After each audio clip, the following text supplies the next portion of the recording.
আলোচক ব্রাদার রাহুল হোসেন উনি আপনাদের সামনে আলোচনা করবেন তার মূল্যবান বক্তব্য। আলোচনার শেষে সবচেয়ে গুরুত্বপূর্ণ বিষয় যে বক্তব্য।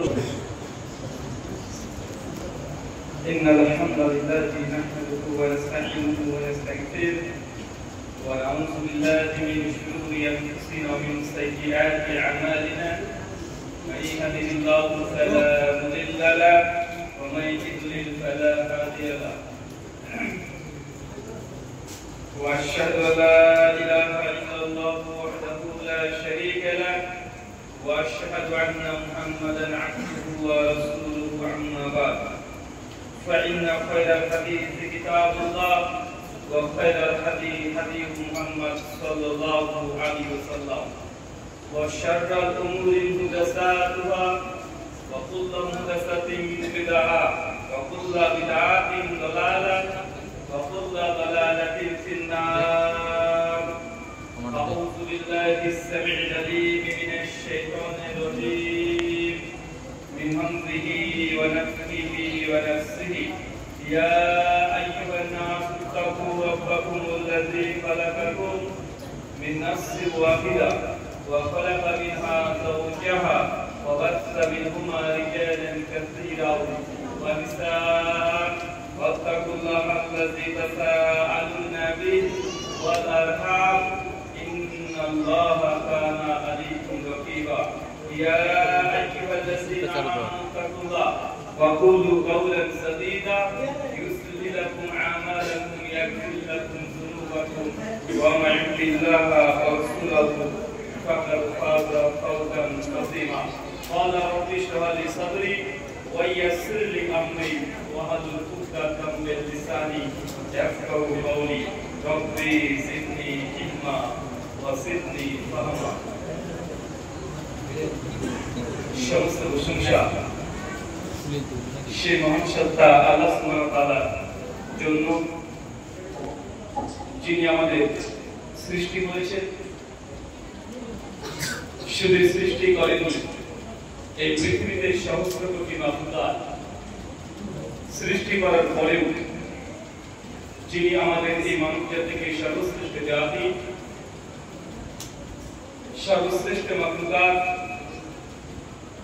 এবং সর্বশ্রেষ্ঠ নবী মুহাম্মদ আরবী সাল্লাল্লাহু আলাইহি ওয়াসাল্লামের উম্মত হিসেবে প্রেরণ করেছেন, সেই মহান সত্তা আল্লাহ সুবহানাহু ওয়া তাআলা সংক্ষিপ্ত শুকরিয়া সুজুদ আদায় করি তার নিজের শেখানো ভাষা দিয়ে।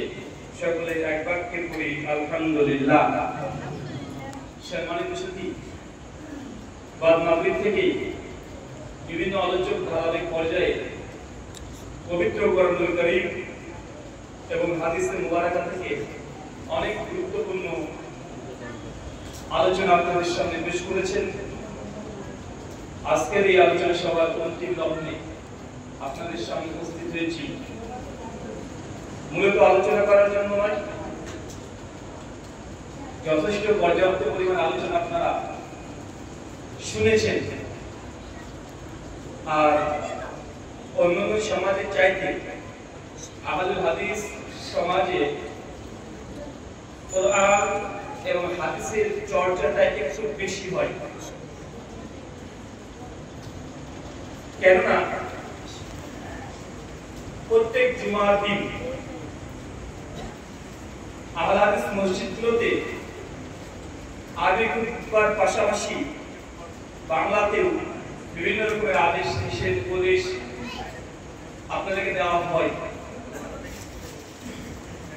যেখানে অনেক জায়গাতে শুধু আরবি খুতবাতেই সমস্ত কিছু মানুষকে বোঝানো হয়।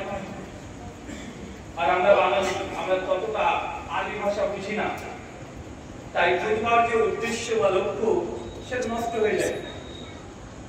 অন্ততপক্ষে সপ্তাহে একদিন দিন চর্চা করার জন্য, ইসলাম জানার জন্য, ইলম অর্জনের মাধ্যম হিসেবে আল্লাহ সুবহানাহু ওয়া তাআলা জুমার দিনটাকে বেছে নিয়েছেন এবং আল্লাহ সুবহানাহু ওয়া তাআলা নিজের ইবাদতের কিছুটা কমিয়ে দিয়ে জ্ঞান অর্জনের জন্য একটা মাধ্যম বানিয়ে দিয়েছেন, সেটা হচ্ছে জুমার দিন। গতকাল জুমা গিয়েছে না? আচ্ছা, প্রত্যেক শুক্রবারের দিন আপনারা কয় রাকাত করে নামাজ পড়তে ফরজ?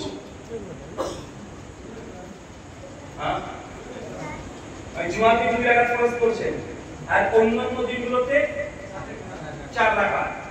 আল্লাহ সুবহানাহু ওয়া তাআলা জুমার দিনে খুতবা আমাদের জন্য দিয়েছেন যেন আমরা জ্ঞান অর্জন করতে পারি। এক সপ্তাহে দেশ বিদেশে কি ঘটছে কি ঘটছে না, এক সপ্তাহের মধ্যে ইসলামী কোন সময় যদি চলে আসে, যেরকম মুহররমের সময়, এই সময়তে আমাদের কি করণীয়, কি আমাদের বর্জনীয়, কোনটা সুন্নাহ, কোনটা বিদআত, কোনটা শিরক, এগুলো নসিহত করার জন্য জুমার দিনকে আল্লাহ সুবহানাহু ওয়া তাআলা 2 রাকাত নামাজ কমিয়ে দিয়ে জাস্ট জ্ঞান অর্জনের একটা মাধ্যম তৈরি করে দিয়েছে। তার মানে জ্ঞান অর্জনের যে মাকাম বা মর্যাদা, এটা জুমার দিনের 2 রাকাত সালাতের কম দেখেই আপনাকে বুঝে নেওয়া উচিত যে ইসলামে জ্ঞান অর্জনের মর্যাদা কত বেশি দেওয়া হয়েছে। কিন্তু আমরা মুসলমান, আমরা সাধারণত পড়াশোনা করতেও চাই না, শুনতেও চাই না। আর অনেক মানুষের জন্য শুধু শুনি, মানে শুনবো, কিন্তু নিজের কোনো যাচাই বাছাই করি না। যারা শুনছি আমরা সেটা নির্দ্বিধায় আমরা পালন করে আসছি।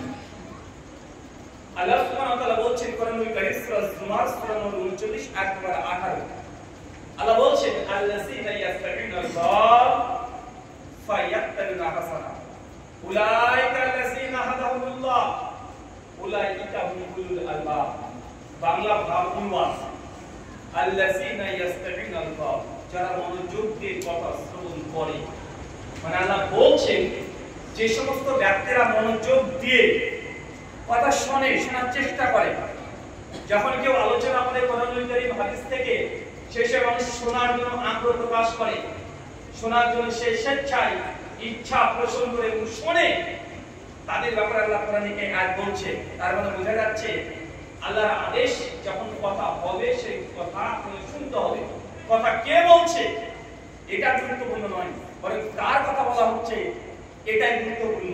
অনেক সময় দেখবেন যখন আলোচনাগুলো হচ্ছে অনেক মানুষ দূরে বসে থাকে, তারা আলোচনা শ্রবণ করতে আসে না, তারা চায়ের দোকানে বসে আছে অথবা রাস্তাতে চলাচল করছে, অথবা হতে পারে এটা যে না ওদের আলোচনা শোনা যাবে না, কেন ওরা অমুক, ওদের মাযহাব মানে না, ওরা লামাসাবি, ওরা গায়ের মুকাল্লিদ, ওরা আহলুল হাদিস, ওরা এই ওরা সেই, এরা অমুক ওরা তমুক, এই কথা বলে অনেক মানুষ অনেক সময় দ্বীনি পরিবেশগুলোতে অংশগ্রহণ করতে চায় না। কিন্তু আল্লাহ সুবহানাহু ওয়া তাআলা বলছেন যারা মনোযোগ দিয়ে কথা শ্রবণ করে, মানে আপনার কথা শুনতে হবে।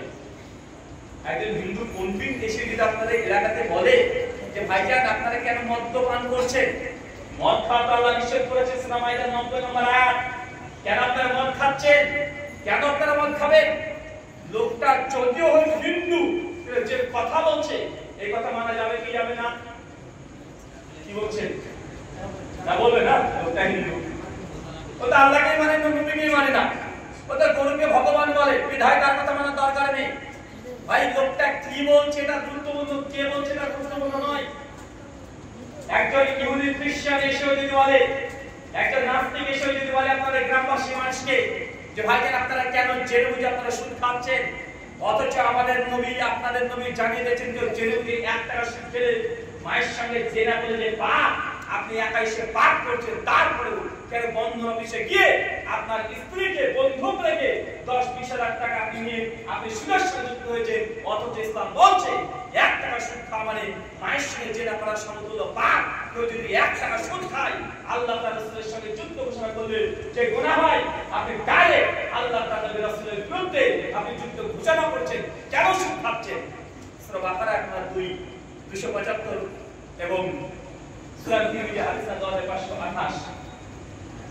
এখন লোকটা হোক হিন্দু খ্রিস্টান, কিন্তু কথা যদি কোরআনের বলে, কথা যদি ডিরেক্ট হাদিসের বলে, ভাই মানতে হবে কি হবে না? আপনি দূরে কেন বসে থাকবেন? আপনি শোনেন, আমাদের কথা মানার জরুরত নেই, প্রয়োজন নেই, অন্তত শোনার চেষ্টা করেন, দেখি তো কি বলছে। আর যদি আপনি শোনার আগ্রহ যদি না থাকে, যদি ইগনোর করে দেন, এটা কোনো মুমিন মুসলিমের বৈশিষ্ট্য হতে পারে না। বরং আজ থেকে 1450 বছর আগে ঠিক এমনটাই ঘটতো।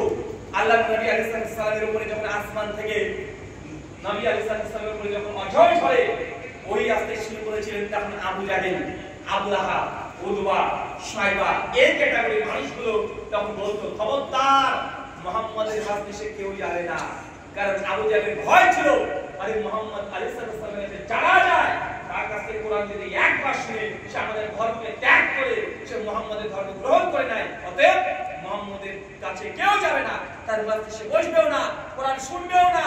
ভাই এই চরিত্র, এই সাইকোলজি, এই মানসিকতা তাদের ছিল। কার? আবু জাহেল, আবু লাহাবের, উতবা, সাইবা, তাদের ছিল এরকম মনোভাব যে আল্লাহ নবীর মজলিসে বসতে দেওয়া যাবে না। কিন্তু আল্লাহ সুবহানাহু বলছেন আল্লাযীনা ইয়াসতামিউনাল কওল, যারা মনোযোগ দিয়ে কথা শ্রবণ করে, মানে কথা থেকে কমপক্ষে শুনতে হবে, শোনা বলে যে বক্তার প্রত্যেক কথাকে মেনে নেবেন এমনটা নয়। আমার আগে আলোচনা করেছেন তুতালিব ভাই, তার আগে খালিদ ইবনে আব্দুল ভাই, তার আগে মুশাররফ হোসেন, তিনজন আলোচনা করেছেন, আমি আলোচনা করছি। আমাদের প্রত্যেক কথা আপনি মেনে নেবেন, এই মানার অধিকার আল্লাহ আপনাকে দেয় না যে বক্তার প্রত্যেক কথা আপনি মানবেন। আল্লাহ শর্ত দিয়েছে, শোনো, তো সব কথা মানা যাবে না। তারপর আল্লাহ বলছেন আল্লাযীনা ইয়াসতামিউনাল কওল ফায়াত্তাবিউনা আহসানা, শোনার পর মানবে কোনটা? সবচেয়ে উত্তম কথাগুলো, ভালো কথাগুলো মানবে, দামি কথাগুলো মানবে, উত্তম কথা। আর কোনটা উত্তম কথা? বিপদে তো আমরা সাধারণ জনগণ এখানেই কোন কথাকে উত্তম বোঝার চেষ্টা করছে আল্লাহ কোরআনে। আল্লাহ বলে বক্তার কথা শোনো, শোনার পরে সব কথা নয়, বলে বক্তার উত্তম কথা বলতে মানবে। এখন কোনটা উত্তম কথা? এখন আপনার কাছে যদি মনে হয় কোন বক্তা এসে ইউসুফ আর সুলেখার প্রেমের কাহিনী বলে, আপনি মনে করছেন এটাই মনে উত্তম কথা, জি না, এটা উত্তম কথা নয়। যদি আপনি মনে করেন যে না মোহাম্মদ হুজুর চমৎকার কণ্ঠে গজল বলতে পারে, হিন্দি সিনেমার ডাবিং করা সুর দিয়ে নবীর শানে গজল গায়, এটা উত্তম, আপনি আপনার ভুলের মধ্যে আছে। উত্তম কথা কোনটা? আল্লাহ তাআলা রাসূল সেটা জানিয়ে দিয়েছেন। সহিহ কিতাবুল ঈমান হাদিস নাম্বার 850, যেটা আমরা খুতবাতে বলে থাকি। আল্লাহ নবী আলাইহিস সালাম বলছেন ফাইন্না ফায়দাল হাদিস কিতাবুল্লাহ, সবচেয়ে দুনিয়াতে উত্তম কথা, দামি কথা, কোন কথা যদি বলে থাকে সেটা আল্লাহর কথা। কার কথা? কার কথা বলে? আল্লাহর কথা। কারণ আল্লাহকে আপনি সে বলে যাবে, আল্লাহকে আপনি উত্তম কথা বলতে আসবে না। কিতাব আল্লাহ, আল্লাহর কিতাবে আল্লাহ যে কথা জানিয়ে দিয়েছে, আল্লাহ কিতাব কোনটা? কোনটা? আল কোরআন, কোরআনুল কারীম। এটা সবচেয়ে উত্তম কথা। কোরআনে বলে যা আছে, বিসমিল্লাহ বা থেকে নাম থেকে শিন পর্যন্ত যা আছে একদম এ টু জেড সবকিছু উত্তম। যদি সে কথা আপনার বিরুদ্ধে চলে যায়, আপনার বাপের বিরুদ্ধে চলে যায়, সমাজের বিরুদ্ধে চলে যায়, রাষ্ট্রের বিরুদ্ধে চলে যায়, তারপরে সে কথা উত্তম কথা, এটা আপনাকে মানতে হবে। যদি না মানেন, এখন কোরআনের প্রতি ঈমান আপনার যথেষ্ট পরিমাণে আসে নাই, উত্তম কথা মানতে হবে। কোরআনের কথা যদি হয় মানতে আপনি বাধ্য, যত আপনার বিরুদ্ধে চলে যায়। খায়রুল হাদী হাদী মুহাম্মদ সাল্লাল্লাহু আলাইহি সাল্লাম। এরপর দুনিয়াতে সেকেন্ড কোন যদি দামি কথা, ভালো কথা হয়ে থাকে, সেটা মুহাম্মদ সাল্লাল্লাহু আলাইহি সাল্লামের কথা। তাহলে বোঝা গেল এই মজলিস থেকে যখন আমরা কোরআনের কথা বলবো, যখন আমরা হাদিসের কথা বলবো, সুন্নাতে নববীর কথা বলবো, এই দুটো কথাই মানার যোগ্য আর দুটো কথার বহির্ভূত। আমার কোনো ব্যাখ্যা, আমার কোনো তাফসীর, আমার কোনো বুঝ, এটা কোরআন সুন্নাহর বিরুদ্ধে চলে গেলে এই কথা মানার কোনো প্রয়োজন নেই। আল্লাহ তারপরে বলছে উলাইকা আল্লাযিনা হাদাহুমুল্লাহ, যাদের মধ্যে মূলত দুটো গুণ আছে, আমি আল্লাহ মূলত তাদেরকে হেদায়েত দিয়ে থাকি। এই এলাকাতে অঞ্চলে হাজার হাজার মানুষ আছে, সবাই কি হেদায়েত প্রাপ্ত? কথা বলেন, সবাই হেদায়েত পেয়ে গেছে? না, আল্লাহ কি সবাইকে হেদায়েত দেন? আল্লাহ সবাইকে হেদায়েত দেন না। হেদায়েত পাওয়ার জন্য কিছু শর্ত আল্লাহ বেঁধে দিয়েছে। এক, আগে শুনতে হবে। দুই, নিজের মন হৃদয় উন্মুক্ত রাখতে হবে, তালাবদ্ধ করে রাখা যাবে না যে আমি হেদায়েতের পথেই আছি, অতএব আমার আর হেদায়েতের দরকার নেই। হেদায়েতের জন্য আমরা যে দোয়া প্রার্থনা করতে হবে, আপনার মনটাকে উদার রাখতে হবে, যে আজকে যা ভাব শুনলাম সে যে বলুক সেই কথাটাকে আমি মেনে নিব, এমন হৃদয় যদি উন্মুক্ত থাকে, আল্লাহ বলছে উলাইকা আল্লাযিনা হাদাহুমুল্লাহ, আমি মূলত এই ব্যক্তিদেরকে দেখে আমি হেদায়েত দিয়ে থাকি। আল্লাহর কাছে হেদায়েতের কমতি নাই। চাচা, আল্লাহর কাছে কি হেদায়েত কম আছে? আল্লাহ চাইলে আবু জাহেলকে হেদায়েত করতে পারতেন না? পারতেন কি পারতেন না? আল্লাহর নবী তো দোয়া করেছিল যে আল্লাহ দুইজনকে মধ্যে যে কোনো একজনকে তুমি হেদায়েত দান করে দাও। হয় আবু জাহেল অথবা উমর ইবনে খাত্তাব, দুজন ইসলামের দুশমন ছিল, দুজনই মুহাম্মদ সাল্লাল্লাহু আলাইহি ওয়াসাল্লামের বিরুদ্ধে আচরণ করত। নবী দোয়া করেছিলেন এই দুইজনের মধ্যে যে কোনো একজনকে তুমি ইসলামের জন্য কবুল করে নাও। উমর ইবনে খাত্তাবের মনটা তখন জেগেছিল। উমর ইবনে খাত্তাব সেই দিন যদি আল্লাহর নবীর কাছ থেকে কোরআন মাজিদ যদি না শুনতেন, ভাই বলেন তো হেদায়েত পেতেন?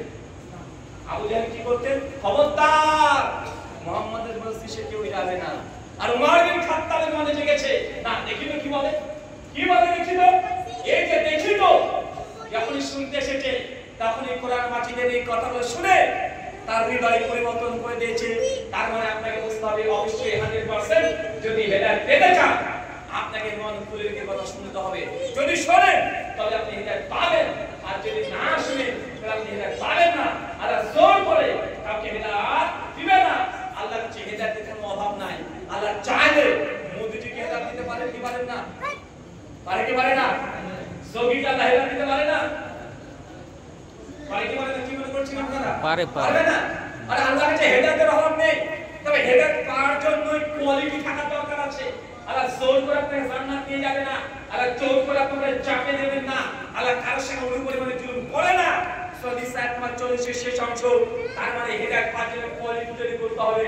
যদি নিজের মধ্যে কোয়ালিটি থাকে তবে আল্লাহ আপনাকে এই হেদায়েতের পেয়ালা পান করাবে, পান করাবে না। আল্লাহ সুবহানাহু ওয়া তাআলা তুমি আমাদেরকে কথা শোনা এবং হক কথাগুলোর প্রতি আমল করার তৌফিক দান করো, আমিন।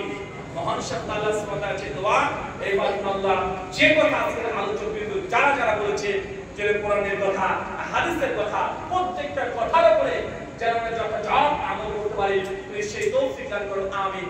যাই হোক, আলোচনা আমরা লম্বা করব না, আমরা 30 মিনিটে যেহেতু আজান, তাই আপনাদের যাদের প্রশ্ন আছে তারা সরাসরি প্রশ্ন করতে পারেন।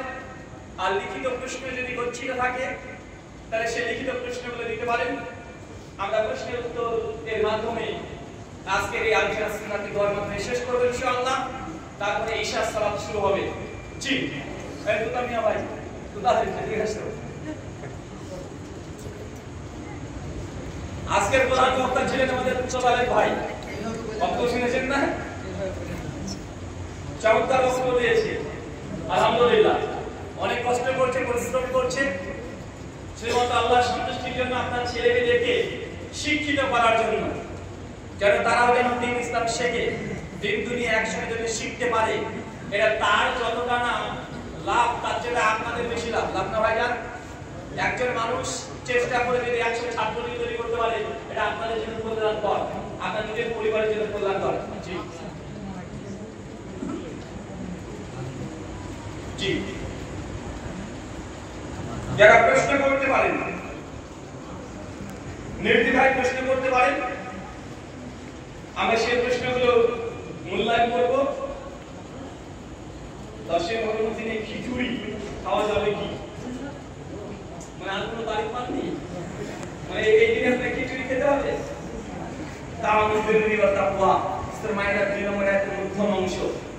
আল্লাহ বলছেন যে তোমরা সৎ কাজের সঙ্গী হও, সৎ কাজে একে অপরকে সহযোগিতা করো, আর মন্দ কাজ যেগুলো আছে সেগুলোকে কোনরূপ ভাবে তাদের সহযোগিতা করা চলবে না। তাই মহরম মাসের 10 তারিখ মানে আশুরা, এই দিন যেহেতু বিদআতি যারা আছে, যারা জাহামিয়া, যারা বিশেষ করে শিয়া সম্প্রদায়, তারা এই দিনটাকে ঘটা করে বিভিন্ন শোক পালন করে। খিচুড়ি খাওয়া এটা তাদের আনুষ্ঠানিকতা, মানে একটা অনুষ্ঠানের মতো। তাই তাদের সঙ্গে সাদৃশ্য রেখে আপনি কোনোভাবে এই দিন খিচুড়ি রান্না করে খেতে হয় মনে করে খেতে পারবেন না। মানে আজকের দিনে খেতে হয়, বুঝতে পারবেন? আজকের দিনে খেতে হয় এটা মনে করে খিচুড়ি রান্না করে খাওয়া, এটা বিদআতের অন্তর্ভুক্ত হবে। কোরআনুল কারীম সূরা হাশর 59 আয়াত 7 এর বিল অংশ, মা আতাকুম রাসূলু ফাখুযুহু ওয়া মা নাহাকুম আনহু ফান্তাহু। আমার নবী তোমাদের যতটুকু দিয়েছে ততটুকু গ্রহণ করো, আর যা দেয় না তা বর্জন করে দাও। সূরা মাইদা সূরা 5 আয়াত 3 বিল অংশ, আর ইয়ামা আকমালতু লাকুম দীনাকুম, দিন ইসলামকে মুকাম্মাল করে পূর্ণ করে দিলাম। ইসলাম মুকাম্মাল দিনের মধ্যে নতুন করে সংযোজন আর পাওয়া যাবে না। খিচুড়ি খাওয়াটা না জায়েজ নয়, কিন্তু ডিমটাকে মূল্যায়ন করে খাচ্ছেন, এটা হচ্ছে গুরুত্বপূর্ণ। কথা বুঝতে পারছেন? আচ্ছা বলেন তো কলা খাওয়া জায়েজ না জায়েজ? চাচা কলা ব্যানানা খাওয়া জায়েজ না জায়েজ? আপেল মানে আপেল জায়েজ তো নাকি? মৌসুমী লেবুগুলো এখন দেখা যাচ্ছে আমাদের তোতালেব ভাইয়ের একটা দোকান আছে ফ্রুটসের, ফলের। আর এই যে হিন্দু পণ্ডিত এসে বলছে যে মাওলানা 4টে কলা দেন, 2টো লেবু দেন, 3টে আপেল দেন। তার কাছ থেকে নিয়ে গেছে। আর দোকানের সামনে একটা মন্দির আছে, আর মন্দিরের সামনে গিয়ে পণ্ডিতজি থালাতে নিয়েছে এই ফ্রুটস গুলোকে, তারপরে মা কালী বা দেবী দুর্গার নামে একদম মন্ত্র জপ করতে শুরু করে দিয়েছে। ওম ভূর্ভুবঃ স্বাহা, শুধু মন্ত্র পাঠ করে ফলগুলোর উপরে 3বার ফু দিয়ে দিয়েছে। তারপরে এসে তোতালেব ভাইকে বলছি, ভাইজান নেন একটু প্রসাদ নেন। ভাই বলেন তো খাবেন কি খাবেন না? খাওয়া যাবে কি যাবে না? কেন রে ভাই, ওটা তো কলা, ওর দোকানের কার দোকানের বলেন, ওর দোকানের কলা। আরে কলা তো খাওয়া না যায় হারাম নয়, আপেল খাওয়া না যায় হারাম নয়, মৌসুমী লেবু খাওয়া না যায় হারাম নয়, কিন্তু মাঝখানে যে ওম ভূর্ভুবঃ স্বাহা ছড়িয়ে দিয়েছে, সূরা আন-নাম 145 নম্বর আয়াত, সূরা বাকারা 173 নম্বর আয়াত, সূরা নাহল 115 নম্বর আয়াত, আল্লাহ ব্যতীত কারো নামে উৎসর্গ করা কোনো খাবার আপনি মুসলমানের জন্য জায়েজ নয়। খাবারটা না জায়েজ নয়, কিন্তু উৎসর্গ হয়ে গেছে এই জন্য জায়েজ নয়। তাই এই দিনে ঘটা করে বিদআতিরা যেহেতু বিদআত করছে, তাই এই দিনে মনে করে স্মরণ করে খিচুড়ি খাওয়া যাবে না, অন্য কোনো দিন খান। আর ব্যতিক্রম জানা ছিল না, খেয়ে নিয়েছেন, গুনাহগার পাপিষ্ঠ হবেন না ইনশাআল্লাহ। কবিরাজ মানা যাবে কি যাবে না? কবিরাজ কি করে ভাই? কোন কবিরাজ? হুজুর আমার ওটা না আর ভালো লাগছে না, একটা তাবিজ করে দেন, বউ যাতে মরে যায়, সেই কবিরাজ। হুজুর একটা মেয়ের সঙ্গে আমার 7 বছর রিলেশন, তবে অন সাইড লাভ, মেয়েটাকে পছন্দ করে না, কিন্তু আমি ওকে জানার জন্য বেশি ভালোবাসি, যদি চাপটি ছাপ দিয়ে লাভ মেরে দেখে দিতে পারি, তো হুজুর একটু কিছু করে দেন না হুজুর, তাকে ছাড়া বাঁচবো না, তাকে ছাড়া দুনিয়াতে আমি অন্ধকার, মানে আমার কাছে সবকিছু অন্ধকার মনে হয়। তাহলে হুজুর কিছু টাকা নিয়ে ও কবিরাজিগিরি করে ওই মেয়েটাকে নিয়ে এসে দিবে, এই কবিরাজ। কথা বলেন, শোনেন, কোন রূপ তাবিজের সঙ্গে সংমিশ্রিত কোন জিনিস দিয়ে বা কোন দুনিয়াবি কোন ম্যাটার পদার্থ জড় পদার্থকে দিয়ে যদি কেউ মনে করে এর মধ্যে অদৃশ্য কোনো ক্ষমতা বা পাওয়ার আছে, তার প্রতি যদি ভরসা করে, এটা শিরকে আকবার হবে, বলে শিরকের অন্তর্ভুক্ত হবে। একটা গাছের একটা ফল বা গাছের একটা ছাল, এই ছাল যদি খেয়ে যদি ব্যথা দ্রবিত হয়, এটা যদি সায়েন্টিফিক ভাবে প্রমাণিত হয় যে না এই গাছের রস খেলে এই সমস্যার সমাধান হয়, এটা গাছের নিজস্ব এটা গুণাবলী, এটা না যায় হারাম নয়।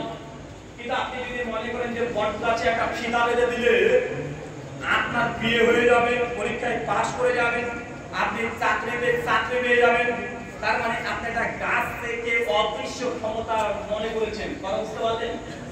গাছের ছাল খেয়ে যদি কোনো ব্যথা দ্রবিত হয়, কোনো বালাবস্তু যদি দ্রবিত হয়, এটা গাছ বা ওই পদার্থের ভেষজ গুণ, এটা মেডিসিন গুণ। আল্লাহ স্পষ্টভাবে জানিয়ে দিয়েছেন দুনিয়াতে এমন কোনো রোগ নেই যে রোগের তার প্রতিষেধক পাঠায়নি, তবে অদৃশ্য ক্ষমতা আছে মনে করে যদি কিছু করেন তাহলে এটা বৈধ হবে না। যেগুলো হাদিস দ্বারা প্রমাণিত সেগুলো, যেমন ঝাড়ফুঁক ইসলাম অনুমোদন দিয়েছে, ঝাড়ফুঁক ইসলামের অনুমোদন আছে, এটা আল্লাহর কালামুল্লাহ, আল্লাহর কালামের পা থাকতে পারে, কিন্তু বট গাছ ওই গাছের ফিতা বাঁধলে ওই জিনিস হয়ে যাবে, এগুলো বিশ্বাস করা শিরকে আকবার।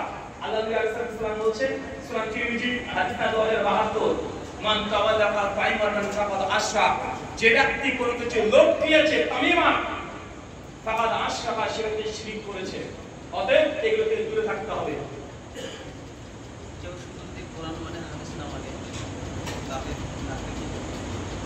কেউ যদি শুধু কোরআনুল কারীমই মানে হাদিসকে রিজেক্ট করে দেয় তাহলে তার কি হবে? এখানে অনেকগুলো ফ্যাকাল্টি থাকতে পারে। অনেকে যারা কোরআনিস্ট বলে যে আমরা শুধু কোরআন মানে হাদিস মানি না, তারা তাদের মধ্যে বিভিন্ন দল এবং ফিরকা আছে। যেমন পাকিস্তানের একজন আছে জাভেদ আহমেদি সাহেব, উনি হাদিস পুরো রিজেক্ট করে না, পুরো হাদিস শাস্ত্রকে বাতিল করে দেয় না। উনি বলেন আমি কোরআনের সঙ্গে সাদৃশ্য সংগতিপূর্ণ হাদিসগুলোকে মানি, যেগুলো মুতাওয়াতির হাদিস এগুলোকে মানি, খবরে ওয়াহিদ এগুলোকে মানি না। এই যে তার মানহাজ। বাংলাদেশের একজন আছে মাতিউর রহমান, উনিও আহলুল কোরআন, দাবি করে যে আমরা শুধু কোরআন মানি, তো সমস্ত হাদিসকে তিনি রিজেক্ট করে না। তিনিও বলেন আমরা মুতাওয়াতির হাদিসগুলোকে মানি, এবং যেগুলো পরম্পরা ধরে চলে আসছে, যেগুলো তাওয়াতুর সূত্রে চলে এসেছে, রিচুয়াল ভাবে চলে এসেছে, সেগুলোকে তিনি গ্রহণ করেন। তিনি একটা হাদিস সংকলনের একটা বই রচনা করেছেন, প্রায় 500 অধিক হাদিস আছে। বাংলাদেশের আরেকজন শুধু কোরআন মানি দাবিদার, তিনি এখন বর্তমানে কানাডাতে সমাজে থাকে সজল।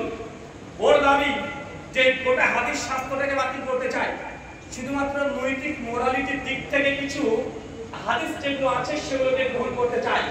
উনি কোনো তাওয়াতুর হাদিসকে মানতে চান না, মুতাওয়াতির হাদিসকে মানতে চান না, খবরে ওয়াহিদকে মানতে চান না। আর কিছু কিছু আহলুল কোরআন যারা আছে কোরআন মানে দাবিদার, তারা তো হাদিস জগৎকে অস্বীকার করে দেয়। মানে এই শাস্ত্র বলে মানে পুরোটাই ইহুদি খ্রিস্টানদের ষড়যন্ত্র, ইমাম বুখারীর ষড়যন্ত্র বলে ওরা হাদিস জগৎ থেকে অস্বীকার করে দেয়। এই চতুর্থ ক্যাটাগরি যারা পুরো হাদিস শাস্ত্রকে অস্বীকার করে দেয়। যুগে যুগে সালাফ যারা আছেন, আহলে ইলম যারা আছেন, তারা এদেরকে পরিষ্কার করেছে এরা কুফরি করেছে, এরা পরিষ্কার কাফেরের অন্তর্ভুক্ত হবে। কোনটা কথা বলেন? কাফেরের অন্তর্ভুক্ত। আর যারা বলছে যে না তাওয়াতুর আমরা হাদিস মানছি, আমরা এই বিশেষ করে খবরে ওয়াহিদকে মানি না, এদেরকে ডাইরেক্ট কাফের বলা যাবে না। তাই তাদের মধ্যে একটা দল আছে।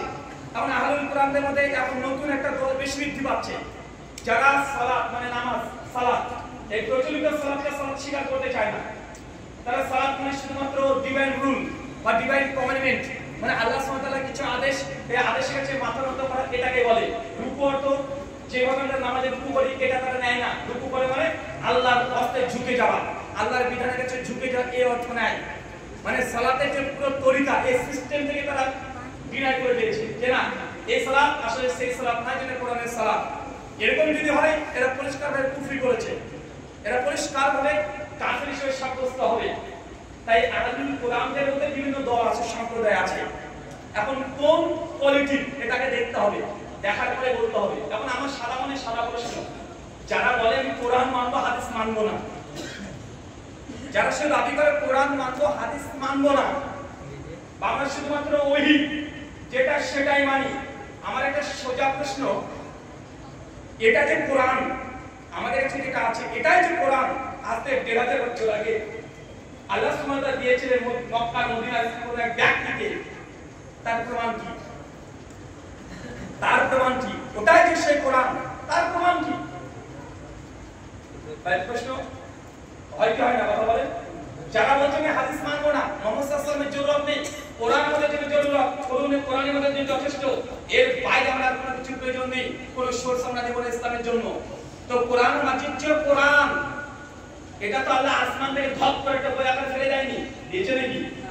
কোরআন তো আল্লাহ দিয়েছেন নবী মুহাম্মদ সাল্লাল্লাহু আলাইহি ওয়াসাল্লামের হৃদয়ে, কলবের মধ্যে ধীরে ধীরে ক্ষণে ক্ষণে তিনি দিয়েছেন। তা আল্লাহ নবী যতক্ষণ জবান থেকে না বের হয়েছে, যতক্ষণে জিহ্বা নূরে না বলেছে, কোরআনের পাঠ না করেছে, ততক্ষণ পৃথিবীর মানুষের জানা সম্ভব না এটা কোরআনের আয়াত। তার মানে আল্লাহ নবীর জবান থেকে কোরআন বের হয়েছে, আল্লাহ ডাইরেক্ট কোনো গ্রন্থ দেয়নি। জিবরিল আলাইহিস সালাম ডাইরেক্ট এসে কথা বলে বলে সমস্ত সাহাবীদের সামনে কোরআন মাজিদ পাঠ করে শুনিয়েছে, এমনটা নয়, বরং আল্লাহ সুবহানাহু ওয়া তাআলা ডাইরেক্ট জিবরাইলকে প্রেরণ করেছেন এবং আল্লাহ নবীর হৃদয়ে কোরআন মাজিদ তিনি সংরক্ষণের দায়িত্ব দিয়েছেন। নবী পাঠ করেছেন জিহ্বা দিয়ে, এই জিহ্বা নবীর কাতিওয়া, কথা বলেন এই জিহ্বা কার? নবীর। ভাষাটা কার? যে ভাষা বলেছে নবীর মাতৃভাষা, যতক্ষণ তিনি এই জবান থেকে বের না করেছে পৃথিবীর মানুষের জানা সম্ভব ছিল না এটা কোরআন। নবী সাক্ষ্য দিয়েছে হ্যাঁ এটা কোরআন। আর বাকি কথা যেগুলো বলেছে তিনি বলেছেন এটা তার নিজস্ব কথা, যেটা আল্লাহ সুবহানাহু ওয়া তাআলা দ্বারা প্রভাবিত হয়ে কথা, সে কথা তিনি ব্যাখ্যা করেছেন। তো যারা বলে নবীর আমরা কোরআন মানি হাদিস মানি না, মানে নবীর জবানে অর্ধেক মানছি অর্ধেক মানছি না, এটা কোথা থেকে কিভাবে মানা যায় বলেন তো? কারণ নবী যতক্ষণ সাক্ষ্য না দিচ্ছে এটা কোরআন, ততক্ষণ দুনিয়ার কোনো মানুষের দ্বারা সম্ভব না যেটা কোরআন। তাই নবীর বিশ্বস্ততা নবীর সাক্ষ্যের উপরে নির্ভর করছে এটা কোরআন কি কোরআন নয়। কথা বুঝতে পারছেন? নবীর সাক্ষীর ভিত্তিতে এটা প্রমাণ হচ্ছে এটা কোরআন। দ্বিতীয় কোনো সাক্ষী নাই। কোনো সাক্ষী আছে? কথা বলেন। দ্বিতীয় কোনো সাক্ষী আছে? এটা নবী। এখন নবীকে যদি নাই মানতে চাই, যেমন অ্যাথিস্ট নাস্তিকেরা আছে, যারা প্রাচ্যবিদ আছে, তারা বলে কোরআন হচ্ছে মুহাম্মদের রচনা। নাউজুবিল্লাহ মিন যালিক। তিনি নিজে রচনা করেছেন আর আল্লাহ নামে চালিয়ে দিয়েছেন। অ্যাথিস্ট, অ্যাগনস্টিক এবং যারা পশ্চিমা কোরআনকে সমালোচনা করে, তাদের এটা দাবি যে আল্লাহ থেকে কোরআন অবতীর্ণ হয়নি, এটা নবী মুহাম্মদের নিজের রচনা। আর আল্লাহ সুরা নাহালের 103 নম্বর আয়াতে এই কথাই বলেছে যে আপনার প্রতি অভিযোগ মানুষ করে যে কোরআন হচ্ছে আপনারই রচনা করা। আমার পয়েন্টটি বুঝতে পেরেছেন? তাই মুহাম্মদ সাল্লাল্লাহু আলাইহি ওয়াসাল্লাম সত্যবাদিতার উপরে নির্ভর করছে, কোরআন যে আল্লাহর কালামুল্লাহ নির্ভর করছে। মাঝখান থেকে নবীকে সরিয়ে দেন, হাদিস সরিয়ে দেন, কোরআনের অস্তিত্ব প্রমাণ করা সম্ভব নয়। পারবেন না, অসম্ভব। পারবেন না। দ্বিতীয় কোনো সাক্ষী নাই। একজনের সাক্ষীর মাধ্যমে কোরআনটা এসেছে। আচ্ছা, দ্বিতীয় একটা প্রমাণ। আচ্ছা বলেন, কোরআন মাজিদ যেটা আমাদের কাছে আছে, নিঃসন্দেহে সকলে একমত যে কোরআন আল্লাহ আকাশে ধপ করে কিতাব আকারে দেয়নি। যেমন মুসা নবীকে আল্লাহ পোস্টের উপরে তিনি কিছু কমেন্টমেন্ট লিখে দিয়েছিলেন তাওরাত হিসাবে, জবুর ডাইরেক্ট গ্রন্থ হিসেবে দিয়েছিলেন নবী দাউদকে, ঈসা নবীকে ইনজিল আল্লাহ ডাইরেক্ট দিয়েছিলেন। কিন্তু কোরআন মাজিদ কিভাবে এসেছে? কথা বলেন, ডাইরেক্ট বই আকারে? বই আকারে এসেছে না, এটা মুহাম্মদ সাল্লাল্লাহু আলাইহি ওয়াসাল্লামকে দেওয়া হয়েছে। আচ্ছা, প্রশ্ন এটাই যে আল্লাহ সুবহানাহু ওয়া তাআলা নবীদের সঙ্গে যোগাযোগ কিভাবে করতেন? আল্লাহ কি ডাইরেক্ট চলে আসতেন? হিন্দুরা বিশ্বাস করে, যে ঈশ্বর ডাইরেক্ট দুনিয়াতে আসে, মানুষের সঙ্গে কথা বলে, আদেশ নিষেধ উপদেশ দিয়ে দেয়। ভগবান শ্রীকৃষ্ণ তিনি বিষ্ণুর অবতার, দুনিয়াতে আসলেন, তিনি বিভিন্ন লীলা করলেন, মানুষকে আদেশ নিষেধ উপদেশ করলেন, ডাইরেক্ট ঈশ্বর চলে আসছে। মুসলমানরা এই প্যান্থিজমে বিশ্বাস করে না। মুসলমানরা কি মনে করে? আল্লাহ সুবহানাহু ওয়া তাআলা তিনি নবীদের সঙ্গে কন্টাক্ট করেন। কোনো কিছু জানানোর প্রয়োজন হলে নবীদেরকে তিনি ওহীর মারফতে জানান। কিসের মারফতে? কথা বলেন, ওহী মারফত। এখন প্রশ্ন, ওহী কি চিজে? ওহীটা কিভাবে আসে?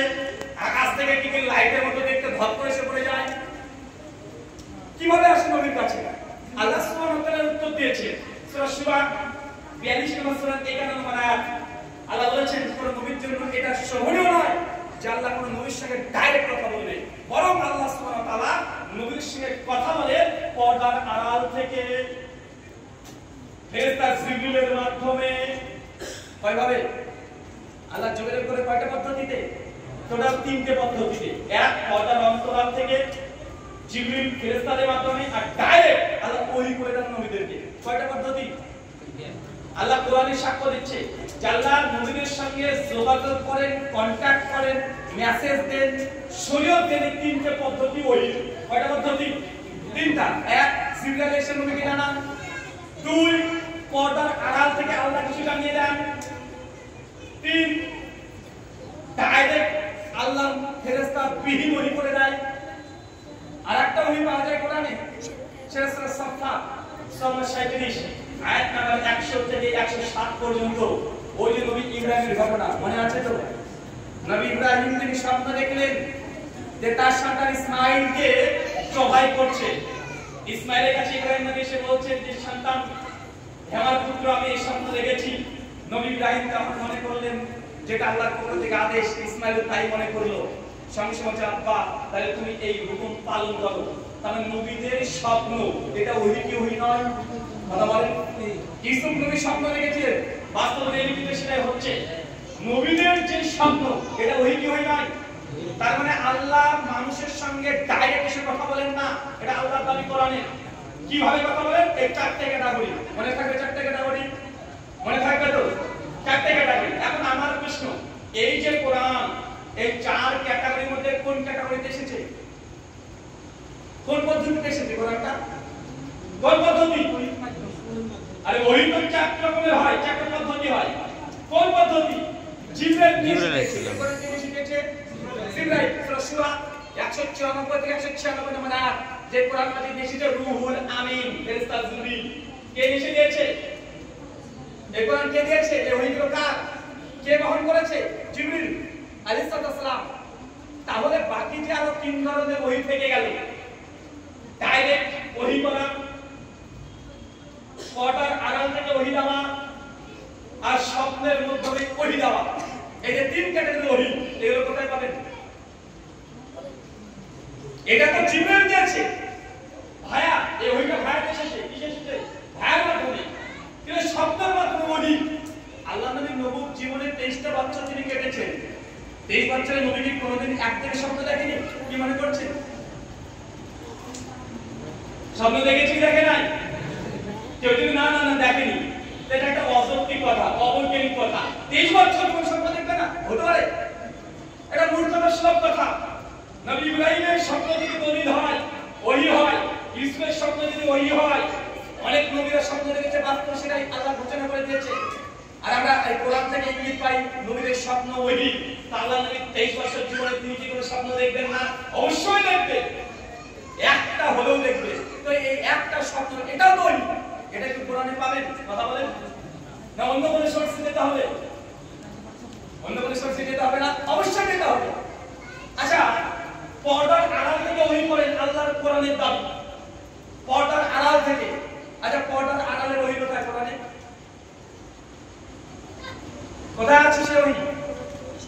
কারণ কোরআন বলছে আল্লাহ করেন, এটা আল্লাহর দাবি। আল্লাহ পর্দার আড়াল থেকে ওহী করেন, তো পর্দার আড়ালের ওহীগুলো কই? কোথায় আছে সে ওহী? এটা কি কোরআন মধ্যে থাকা সম্ভব? উত্তর না। কারণ এই কোরআনটা ডাইরেক্ট দিচ্ছে জিবরিল ভাইয়ের মাধ্যমে। তার মানে বোঝা যাচ্ছে আল্লাহ যে পর্দার আড়াল থেকে ওহী করেছেন। কোন ওহীগুলো বলেন তো?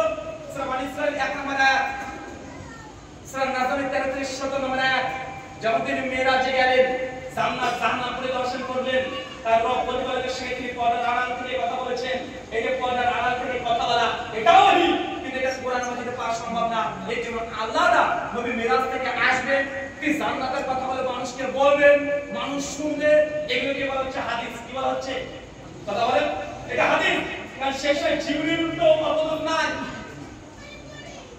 মাঝখানে জিবরিল নাই। এটা তৃতীয় একটা ক্যাটাগরি। কি ক্যাটাগরি? আল্লাহ ডাইরেক্ট ওহী করেন, কিতাব ছাড়া।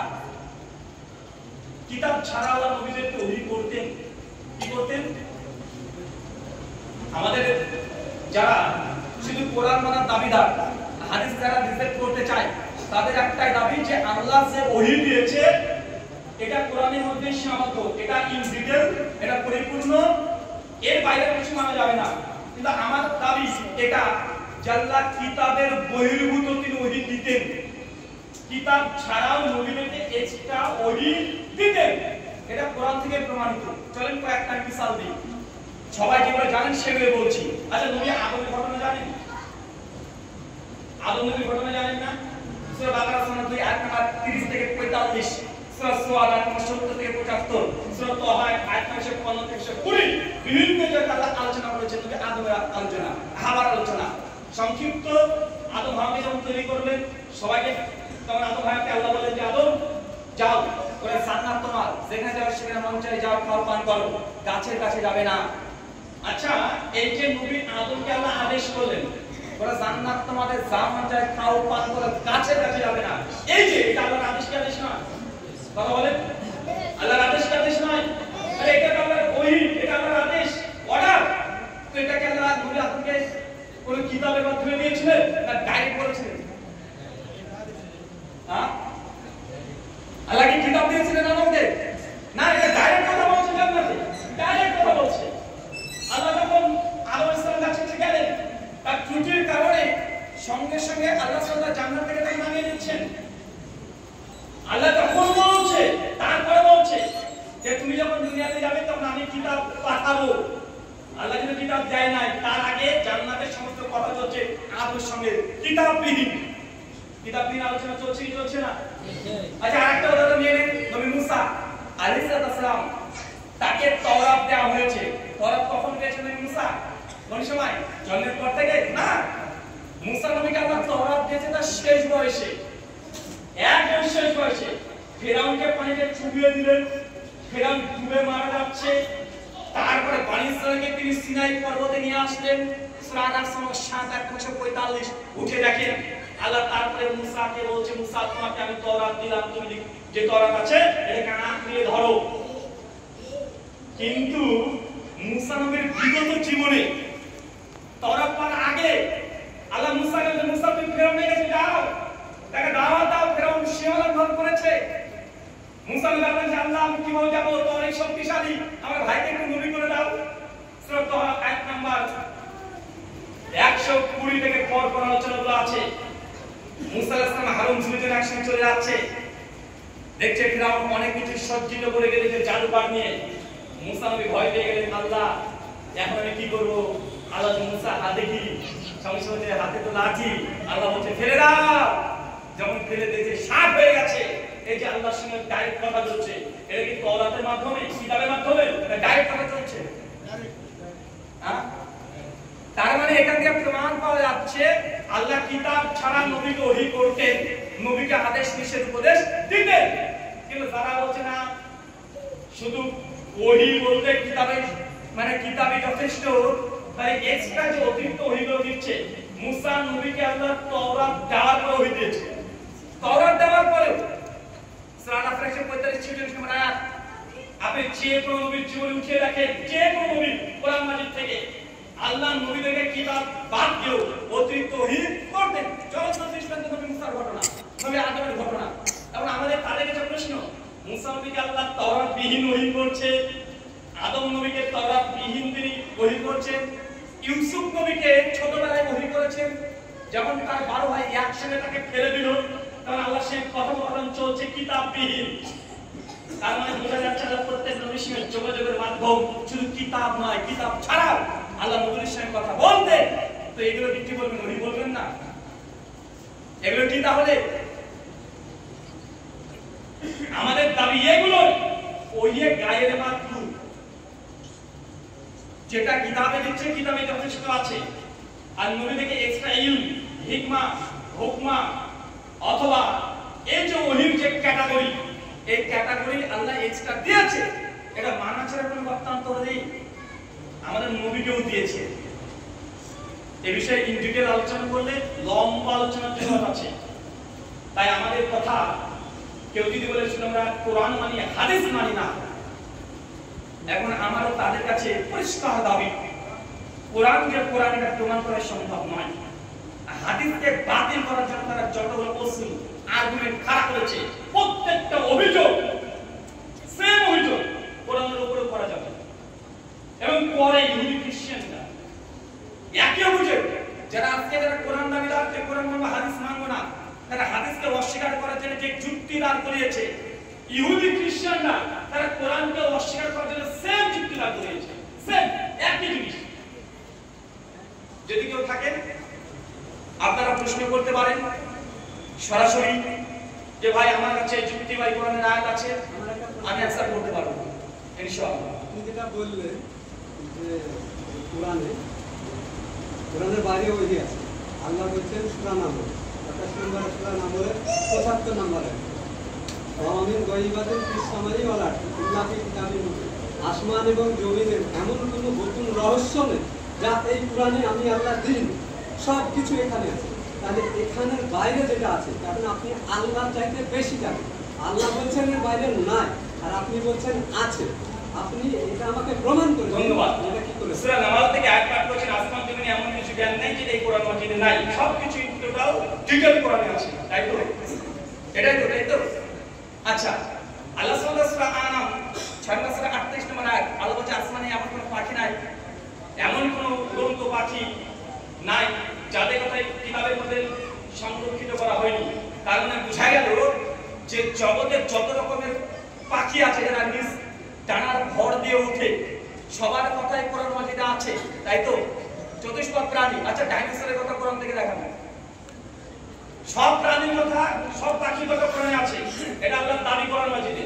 সূরা আনাম আয়াত নম্বর 38। আপনাকে আমি যেটা বলছি, আপনি যেটা বলতে চাইলেন এটার পরিপ্রেক্ষিতে এটা যুক্তি নয়।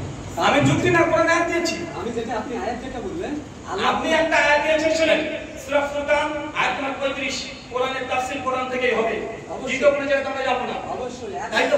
এখন আপনি বলেন সূরা নামালের আয়াত থেকে যে আসমান জমিনের সমস্ত জ্ঞান কোরআনে আছে। কোরআনে আল্লাহ বলছে আকাশে যত রকমের প্রাণীরা আকাশ দিয়ে ওড়ে, ডানাযুক্ত পাখি, তাদের সকলের কথা কোরআনে আছে, সমস্ত প্রাণীর কথা কোরআনে আছে। এখন আমাদের ডাইনোসরের কথা কোরআন থেকে দেখিয়ে দেন। এটাই তো হচ্ছে কথা, ডাইনোসর একটা প্রাণী, সেই প্রাণীর কথা তো আল্লাহ উল্লেখ করেছেন, বলেননি যে কোনো নাম আছে, আল্লাহ কখনো বললেন না। আচ্ছা বের করেন, নাম আছে, বের করেন, প্রাণীটা আপনি বের করেন, অবশ্যই প্রাণীটা আছে। সূরা আনামের 38 নম্বর আয়াত বের করেন, আপনি বলুন, আপনি বের করেন, আপনি বলুন। আপনি বলেন, মহাতাসবটা হবে না। আপনি কথা বলবেন না। আপনারা যদি মাঝখান থেকে কথা বলেন আমি এগুলি শেষ করে দেব, কেউ কথা বলবেন না। আপনি বের করেন সূরা আনামের 38 নম্বর আয়াত বের আপনি করেন। বলুন না, আপনি বলুন। আচ্ছা সূরা আনাম, আপনাকে কোরআন বের করতে বলছে, আপনার এত আপত্তি হচ্ছে কেন বুঝলাম না। বলুন না, বলুন, আপনি বলুন না। আচ্ছা আচ্ছা আপনারা সেকেন্ডে কথা বলবেন না, ঠিক আছে? উনি কথা বলছেন, উনি কথা বলতে থাকুন। এখানে বলছেন আমি জমিনে বিচরণকারী প্রতিটি প্রাণী এবং দুই ডানা দিয়ে ওড়ে, দুই ডানা দিয়ে একটা প্রাণী এবং দুই ডানা দিয়ে ওড়ে এমন প্রতিটি পাখি তোমাদের মতো একটি উম্মাত আমি কিতাবে কোনো ত্রুটি করিনি। মানে এখানে আমরা বলছি কিতাবে কোনো ত্রুটি নেই, অথবা তাদেরকে তাদের রবের কাছে সম্মত করা হবে। কারণ আল্লাহ কোরআনের দুটো দাবি, এক ডানা দিয়ে ওড়ে সমস্ত পাখির নাম কোরআনে আছে, প্রতিটা পাখি নামের কথা উল্লেখ করা হয়নি, হ্যাঁ? নামের কথা উল্লেখ করা হয়নি, কিসের প্রাণীর কথা? কথা উল্লেখ করা হয়েছে, প্রাণীর নাম বলা হয়নি, প্রাণীর কথা বলা হয়েছে। ডানা দিয়ে ওড়ে, ডানা দিয়ে ওড়ে এমন প্রতিটি পাখি, আয়াতটা আপনি এগুলো বাচ্চি আয়াতটা আপনি ভালো করে ডানা দিয়ে ওড়ে এমন প্রতিটা পাখি, ডানা দিয়ে ওড়ে এমন প্রতিটা পাখি। হ্যাঁ, পাখির নামের কথা উল্লেখ হয়নি। তো প্রতিটা পাখি বলতে কি বোঝাচ্ছে? আপনি ওটা ভালো প্রতিটা পাখির অনুবাদ বলেন, হ্যাঁ? এখানে কি বোঝাচ্ছে আপনি প্রতিটি বলেন? পাখি মানে সমস্ত পাখি, ওখানে দেখুন সমস্ত পাখি। আচ্ছা সমস্ত পাখি, তার মানে উনার আমি অনুবাদ ধরে নিলাম, ডানা দিয়ে ওড়ে এমন সমস্ত পাখি, সমস্ত পাখির কথা এই কোরআনে আছে। হ্যাঁ, তো পাখির কথা তো পাখি তো আল্লাহ বলেই দিয়েছেন যে সমস্ত পাখি। আচ্ছা অনুবাদ আপনি করেন, তার জন্য বলে আপনি করেন, আমি করে দরকার আপনি করেন। এটার অনুবাদ কি হবে? আপনি ডাইরেক্ট অনুবাদ করেন। আমি তো আপনাকে আপনি যেটা বললেন আপনার অনুবাদটাই আমি নিচ্ছি।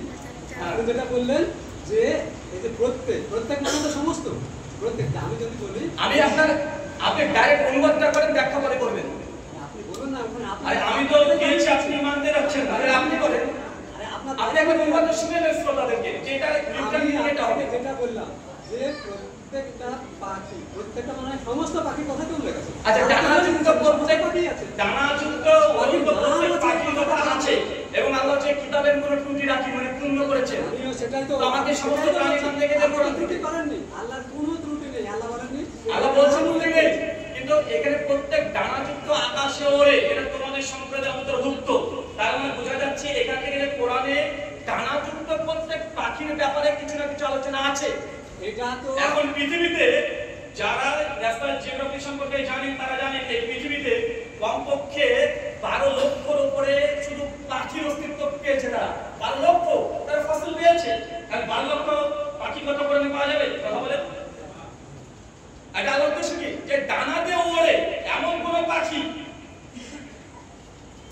নামের কথা বলছি না। 12 লক্ষ না তো তার চাইতেও বেশি আছে। আচ্ছা তার চাইতে বেশি আছে। আমাকে 50টা পাখি কম্পেয়ার করে দেখিয়ে দেন। আল্লাহ এখানে উল্লেখ করেন, আপনি কি করে বলবেন? আপনি তো আরে আরে আল্লাহ তো বলছেন কোরআনে সব দিয়েছি। একটু রিকোয়েস্ট, কোরআন থেকে আপনি এখানে বলা হবে।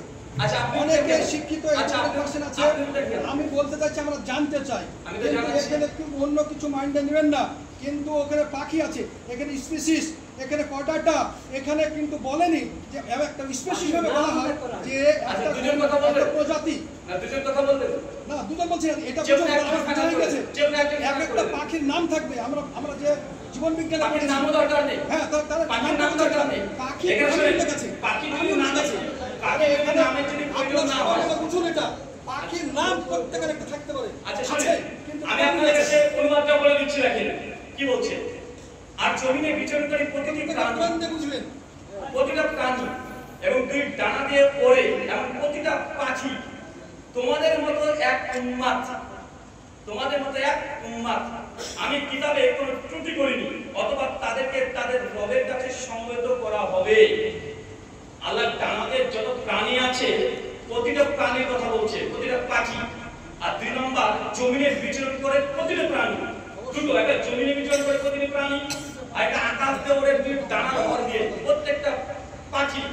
এই দুটো সম্প্রদায় প্রসঙ্গে আল্লাহ ইন ডিটেইল কোরআনে লিখেছেন কারণ কোরআন হচ্ছে কমপ্লিট ডিটেইল, কোরআন কমপ্লিট ডিটেইল কি ডিটেইল নয়, একদম কমপ্লিট। কমপ্লিট এবং বিস্তারিত আলোচনা আছে কোরআনে।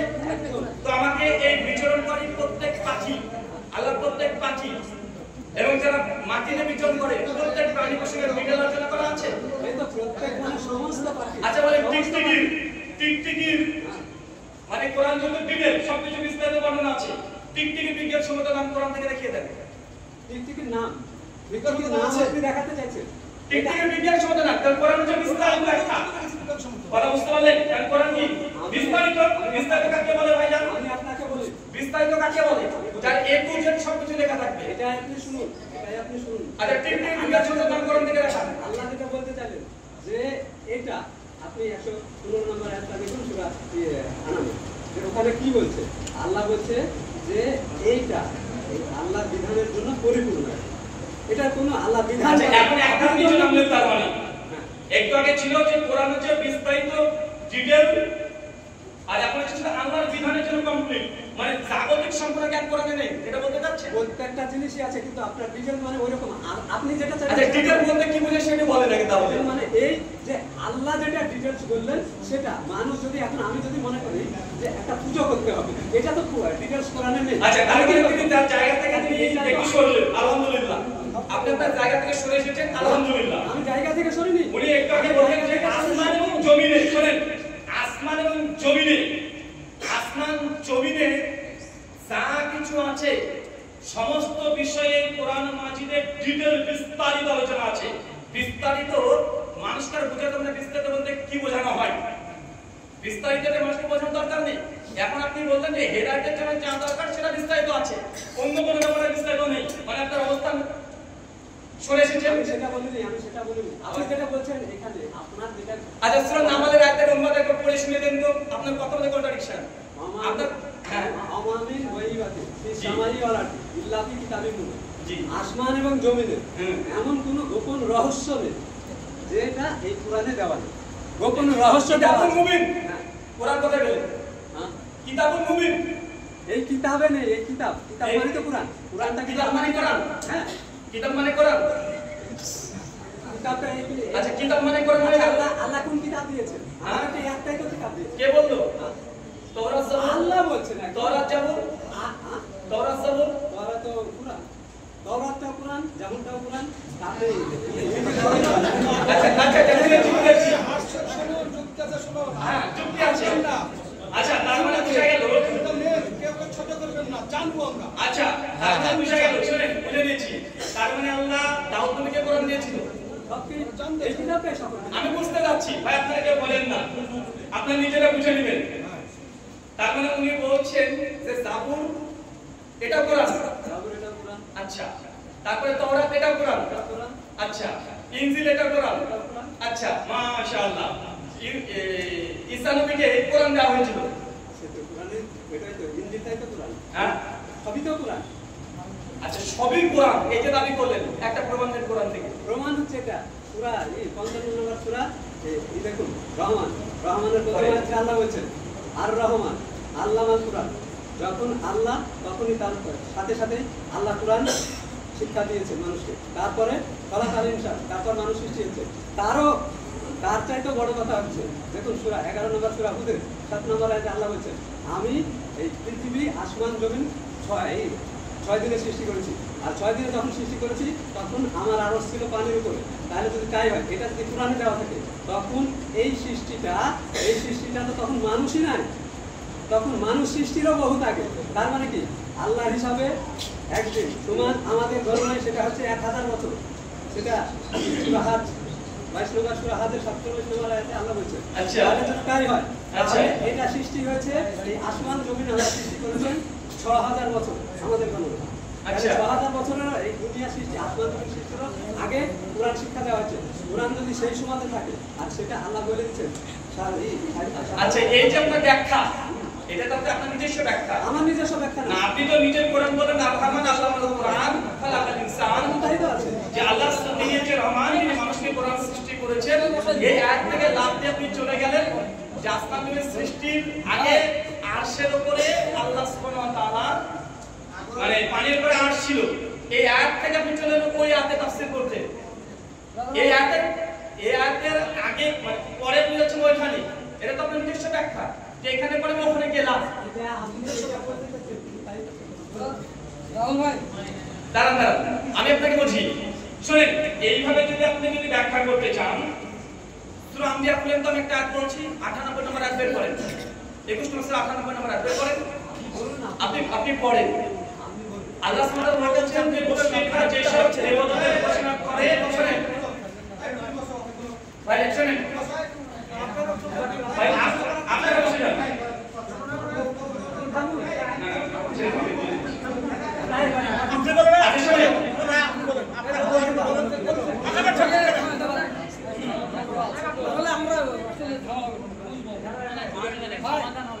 আসসালামু আলাইকুম। আমি একটা কথা বলি, বিষয় হচ্ছে এটা তর্কের জায়গা না, 1 নম্বর। 2 নম্বর যেটা হচ্ছে ইসলাম সংশোধন করা। কথাটা আমি বলি তো, প্রশ্ন করবেন এবং উত্তর দেওয়ার জন্য সময় দিবেন, কিন্তু যদি প্রশ্ন করার পরে সঙ্গে সঙ্গে আবার তর্ক বিতর্ক হয় তাহলে সেটা সমাধান আসতে পারে না। এটা আমি অনুরোধ করবো, প্রশ্ন এবং উত্তর পর্বে যে একটা সিস্টেম, সেটা মানা বাধ্যতামূলক। আপনি একবারে একটা প্রশ্ন করবেন, যতক্ষণ পর্যন্ত প্রশ্নের উত্তর কমপ্লিট না হচ্ছে পরক্ষণে আপনি প্রশ্ন করবেন না, তারপরে আবার করুন, দরকার হলে ভোর রাত পর্যন্ত চলুন। আপনি রাতে বসেন, আমরা শেষ কোরআনটাকে শেষ হয়। শুনুন, আপনাকে একটা নীতিমালা বলে দিই, যদি মনে করেন যে কোরআন এক আয়াত থেকে আরেক আয়াতের কাছে ব্যাখ্যা নেব, এক আয়াত থেকে আরেক আয়াতের ব্যাখ্যা নেব, আমি কিন্তু কোরআনের 10খানা প্রমাণ পেশ করব, 10খানা পর ভেলকুল করতে পারবো। যদি তুমি কোরআন থেকে এর আগে প্রমাণ দিয়েছি যে আল্লাহ কিতাবের বহির্ভূত ওহী করতেন, এটা কোরআন থেকে দিয়েছি, এগুলো কোনো অ্যানসার ভাইরা দিদার চেষ্টা করেনি, পাল্টা তারা প্রশ্ন করেছে।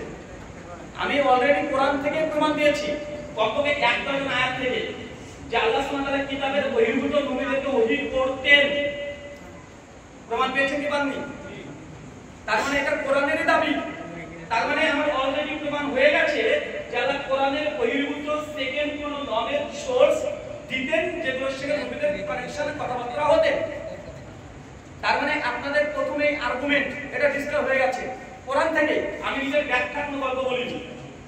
আচ্ছা, সূরা কলাম আয়াত নম্বর 10, আল্লাহ বলছে যারা অধিক পরিমাণে কসম করে, কি করে? কসম করে, তাদের আনুগত্য ইত্তেবা করো না। এর জানা আছে না জানা নাই? জানা আছে? জানা আছে? আর জোরে কথা বলেন। আচ্ছা, আল্লাহ কোরআনের ৭৪ জায়গাতে কসম কেটেছে। আল্লাহ কোরআনের মাঝে কখনো যে তোমার প্রতিপালকের শপথ, সূরা নিসার ৬৫ নম্বর আয়াত, আল্লাহ কখনো যে তোমার জীবনের শপথ, তোমার নবীর জীবনের শপথ কাটছে, সূরা হিজর আয়াত নম্বর ৭২, আল্লাহ নিজের শপথ কেটেছে, ১৬ নম্বর আয়াত, আল্লাহ বাতাসের কসম কেটেছে, ৫১ নম্বর সূরা জারিয়াতের ১ নম্বর আয়াত, ৭৪টা জায়গাতে আল্লাহ কসম কেটেছে। কিন্তু আল্লাহ স্ট্যান্ডার্ড তারা কি করেছিলেন? যারা অধিক পরিমাণে কসম কাটে তাদের আনুগত্য ইত্তেবা করবে না। এবং কোরআনের এই এক নিয়ম একটা, যারা কসম কাটে তাদের আনুগত্য করা যাবে না, কোরআনের শিক্ষা। কথা বুঝতে পারছেন আপনারা? কিন্তু আল্লাহ যে ৭০ বার কোরআনে কসম কাটলো, এখন কেউ যদি বলে অতএব আল্লাহর আনুগত্য করা যাবে না, ঈমানদার না কাফের? জবাব দেন, এত জবাব দেন। ৭০ ৭১ মানে আয়াত দিলাম আপনার কোরআন থেকে, ৭০ না ৭৬ জায়গাতে আল্লাহ কসম কেটেছে, ৬৫টা জিনিসের নাম নিয়ে কসম কেটেছে। টোটাল ৭২ আমি টেস্ট করলাম, আল্লাহ নিজে আল্লাহ ঠিক করে দিয়েছে, নিজে যারা অধিক পরিমাণে কসম কাটে তার আনুগত্য করা চলবে না, এটা কোরআনের শপথ। আল্লাহ নিজে ৭০ এর অধিক জায়গাতে আল্লাহ কসম কেটেছে। জবাব দেন। আল্লাহ যেটা বলেন, স্রষ্টা যেটা বলেন, স্রষ্টার হুকুম। আর সৃষ্টিকে যেটা বলে, সৃষ্টি কখনো স্রষ্টাকে তো হুকুম দিতে পারে, আর হুকুমটা চলে স্রষ্টা, সেই হুকুমটা পালন করবে সৃষ্টি। আমার আয়াতটা বুঝেছেন না বুঝে এটা বুঝেছি। শুনেন এক মিনিট, আল্লাহর আদেশ, এটা কি আল্লাহ কি আদেশ অর্ডার? যারা অধিক কসম কাটে তাদের আনুগত্য করবে না, এটা আল্লাহর আদেশ। কাকে? সৃষ্টিকে বলছে, আল্লাহ আমাদেরকে বলছে, মানুষকে বলছে যারা অধিক কসম কাটে তাদের আনুগত্য করা চলবে না, এটা আল্লাহ মানুষকে বলছে।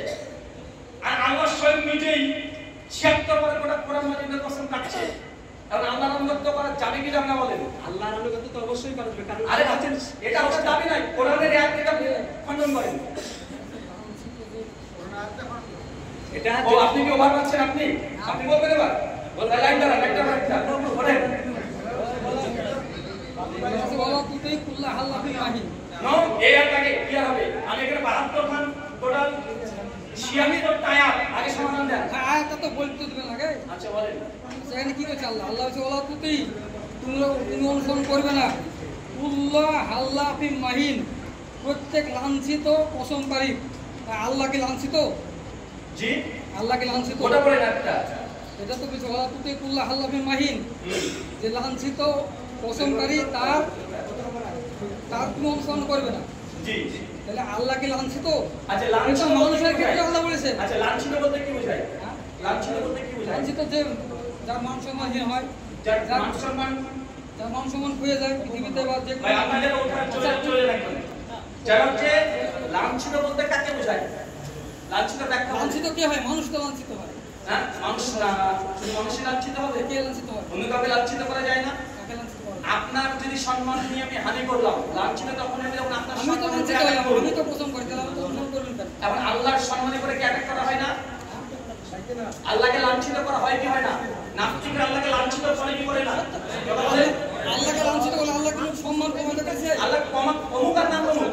এটা তো প্রশ্ন হয় এটা না, নয়। প্রশ্ন না। বলছে বলতে একটা লাঞ্ছিত ব্যক্তির অধিক পরিমাণে যারা পছন্দ করে তার আনুগত্য করা চলবে না। কারণ আল্লাহকেও লাঞ্ছিত বা লাঞ্ছনা করে নাস্তিকরা। পৃথিবীর মাত্র 160 কোটি মুসলমান, 750 কোটি মানুষের মধ্যে 160 কোটি, 550 কোটি মানুষ আল্লাহকে মানে না, আল্লাহর ব্যাপারে নিন্দা কথা বলে, লাঞ্ছনা করছে কি করছে না? তাহলে ভাই, এটা কি আল্লাহর কথা না এটা মানুষের কথা? কোনটা এটা কোনটা? তা আল্লাহ কার দিকে ইঙ্গিত করছে, নিজের দিকে না মানুষের দিকে? আল্লাহ আমাদের অর্ডার দিয়েছে, যারা অধিক পরিমাণে পছন্দ করে তাদেরকে তো মানবে না। মানে এটা ইঙ্গিতটা কার দিকে দিয়েছে আল্লাহ? আল্লাহ মানুষকে দিয়েছে, আল্লাহকে নিজের দিকে দিয়েছে। না মানুষকে দিয়েছে। যে তুমি আমাদের অনুসরণ করো না। না আপনার ওইখানে মানবো না, আল্লাহর আদেশ। শুনেন কথা বলবেন না, কোরআন যতটুকু অতিরিক্ত বুঝতেন না, অতিরিক্ত একটা হরফ বলতে দেব না, কারণ সেকেন্ড কোন সোর্স আমাদের কাছে নাই। আমরা ধরেন প্রথম কোরআন পড়ছি আর আমাদের কাছে অতিরিক্ত কোনো জ্ঞান নাই, কোন সোর্স দরকার নেই আমাদের। তা আমার কোনো বিবেকের ওখানে প্রাধান্য পাবে না, আমার প্রিভিয়াস কোনো পজিশনের কোনো গুরুত্ব নাই। ডাইরেক্ট কোরআন পড়ছি, আল্লাহ তাআলা অতিরিক্ত যারা কসম করে তাদেরকে তোমরা মানবে না। আল্লাহ 70 থেকে 76 বার কসম কেটেছে, এবং তার মানে আল্লাহ কোরআন পড়ে বুঝলাম আল্লাহকে মানা যাবে না, বলে নাউজুবিল্লাহ আমি জানি। আচ্ছা প্রশ্ন 2 একটা দেখেন, আয়াত খুলেন সূরা আনফাল। কতদিন কিরা শিখবো? হ্যাঁ প্রশ্ন উত্তর দেন না, আপনি যেটা বললেন ওনাকে, আমি ওই কথাটা বলতে চাইছি। না ওই প্রশ্নটা যিনি উনার হয়ে গেছে, আপনি নতুন এসেছেন, নতুন প্রশ্ন আপনার কাছে, আপনার যে নতুন প্রশ্ন আমি নতুন প্রশ্ন, উনার সমাধান হয়ে গেছে, আপনার যেটা প্রশ্ন সূরা আনফাল খুলেন। আমরা তো প্রশ্ন করি, ভাই আপনি আমি তো কোরআন, দাদা ভাই আমি কোরআন মাজিদ থেকে আপনাকে জানতে চাচ্ছি। আমি আপনার সাথে কোরআন যেটা আপনি মানেন, আপনি এছাড়া কিছু মানবেন না। কোরআনের সূরা আনফাল 43 নম্বর আয়াত বের করেন। আমি আপনাকে বললাম যে আমি কোরআন, ভাই 43 নম্বর আয়াত বের করেন সূরা আনফালে। আমি একটু বুঝতে চাচ্ছি আপনার। আমি তো আপনাকে উত্তর চাইনি, আপনি নিজের উত্তরদাতা, আমি প্রশ্ন করি, যেহেতু আমি শ্রোতা আছি। আল্লাহ সুবহানাহু ওয়া তাআলা কোরআন মাজিদে, আল্লাহ সুবহানাহু ওয়া তাআলা কোরআন মাজিদে এটা প্রশ্নকারী, যিনি প্রশ্নকারী এবং প্রশ্নকর্তা দুজনকে সমন্বয় করে একাধিক জায়গাতে আল্লাহ নিজে পাল্টা প্রশ্ন করেছে। যখন বলছে ইহুদিরা এই কথা বলে, তখন আল্লাহ বলছে তাদেরকে এই প্রশ্ন করো। আপনি প্রশ্ন করতে এসেছেন, কোরআন মাজিদ থেকে আমরা এটা শিক্ষা নিয়েছি, যদি আপনি প্রশ্ন করেন, আপনাকে প্রশ্ন করার অধিকার আমাদের আছে। আমি তখন পর্যন্ত আপনাকে কোনো প্রশ্ন করিনি। না আপনাকে প্রশ্ন করতে দিচ্ছি না তো, আগে আপনি আমার উত্তরটা দেন, তারপরে আপনি আমাকে একবার প্রশ্ন করবেন। সূরা আনফাল খুলেন, সূরা আনফাল 43 নম্বর আয়াত। আমি খুলেন না, ভাই একটা এতক্ষণ খোলা আলোচনা হয় না। দেখেন ভাই, ওনাকে যেটা বললেন না আপনি, যে ভাই উনাকে যেটা বলছেন এটা ক্লিয়ার হয়ে গেছে। বললেন যে ওটার উত্তর হচ্ছে কি হচ্ছে না এটা মানুষ বুঝে নেবে, আমরা সমাধান করতে বসি নাই। আপনি আমার প্রত্যেক কথা যে মেনে নেবেন এমনটা নাই। তাহলে আমি বসে গেলাম। আপনি আনফাল খুলবেন না,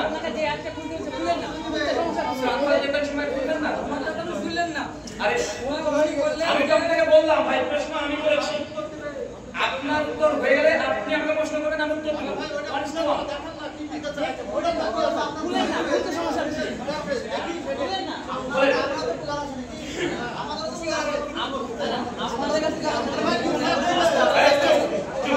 শোনেন, আমি যে ব্যাখ্যাগুলো এখন দেব, এই ব্যাখ্যাগুলো আমার আকীদা নয়, আমার মানহাজ নয়। কিন্তু যারা দাবি করে কোরআন ছাড়া কিছু মানি না, কোরআনকে বেশ করে যারা কোরআনকে মানতে চায়, তাদেরকে আমি শুধু এতটুকু প্রমাণ করার চেষ্টা করছি, যদি কোরআন ছাড়া সেকেন্ড কোনো সোর্সকে বিশ্বাস না করে, একজন মুসলমান কখনো মুসলিম থাকতে পারে না, ডাইরেক্ট কাফের হয়ে যাবে। খুলে 43 নম্বর আয়াত খুলে আনফাল আগে পড়েন, জোরে পড়েন। 8 নম্বর সূরা 43 নম্বর আয়াত আনফাল। কাফেরের সংখ্যাটা কি? আপনি বসে বলবেন, আপনি লাইনে দাঁড়ান, ওই লাইন বাই লাইন একটা করে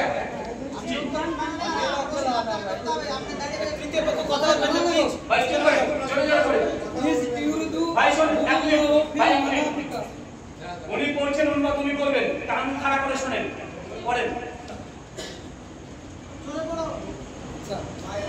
আল্লাহ যখন তোমাকে স্বপ্নে যেসব কাফেরের পরিণাম অল্প করে দেখালেন, বেশি করে দেখালে তোমরা কাপুরুষতা অবলম্বন করতে এবং কাজের বেলায় বিপদ সৃষ্টি করতে, কিন্তু আল্লাহ বাঁচিয়ে দিয়েছেন, কিন্তু অতি উত্তমভাবে জানেন যা কিছু অন্তর রয়েছে।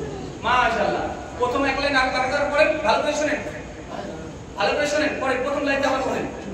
আল্লাহ যখন তোমাকে স্বপ্নে যেসব কাফেরের পরিণাম অল্প করে দেখালে, মানে আল্লাহ বলছেন নবীকে, হে নবী, যখন আপনাকে স্বপ্নে, কিসে স্বপ্নে কাফেরদের সংখ্যা কি করে দেখিয়েছি, কি করে বলেন, অল্প দেখেছি, অল্প করে দেখিয়েছে যে কাফেররা যুদ্ধে এসেছে, কাফেররা অল্প আসছে, দুটি শব্দ লেগে চাল্লা। তারপরে বলেন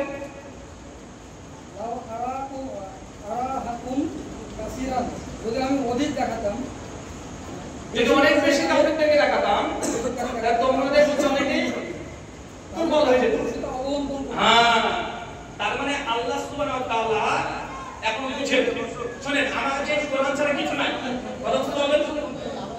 এখন আল্লাহ বলছে, হে নবী, আপনাকে আমি একটা স্বপ্ন দেখিয়েছিলাম, এই স্বপ্নে কাফেরদের সাথে যুদ্ধ করছেন, কাফেরদের সঙ্গে কম দেখিয়েছিলাম, আর আপনাদেরকে বেশি দেখিয়েছিলাম, কিন্তু বাস্তব রিয়েলিটি কি ছিল? বাস্তব রিয়েলিটি ছিল কাফেররাই বেশি, মুসলমানরা কম। তারপরে আল্লাহ নবীকে মিথ্যা স্বপ্ন দেখিয়েছে, মিথ্যা প্রতিশ্রুতি দিয়ে যুদ্ধে দিয়ে গেছে। এখন কোরআন থেকে এটা প্রমাণ হলো, কারণ আল্লাহ নিজে বলছে, আমি আপনাকে কাফেররা কম যেটা দেখিয়েছিলাম, যেন আপনার মানে খুব মজবুত হয়ে আপনারা চলে যান, আগ্রসর চলে যান, কিন্তু রিয়েলিটি কি ছিল? কাফেরদের সংখ্যা বেশি, মুসলমানরা কম। তা আল্লাহকে মিথ্যা প্রতিশ্রুতি দিয়ে নিয়ে গেছে, বলে নাউজুবিল্লাহ মিন জালিক। যদি কোরআন শুধু মানি, হাদিস বাদ দিলাম, তাহলে এখান থেকে আল্লাহকে প্রতারণা করা সম্ভব, এবং আল্লাহ প্রতারণা করেছে, নাউজুবিল্লাহ মিন জালিক।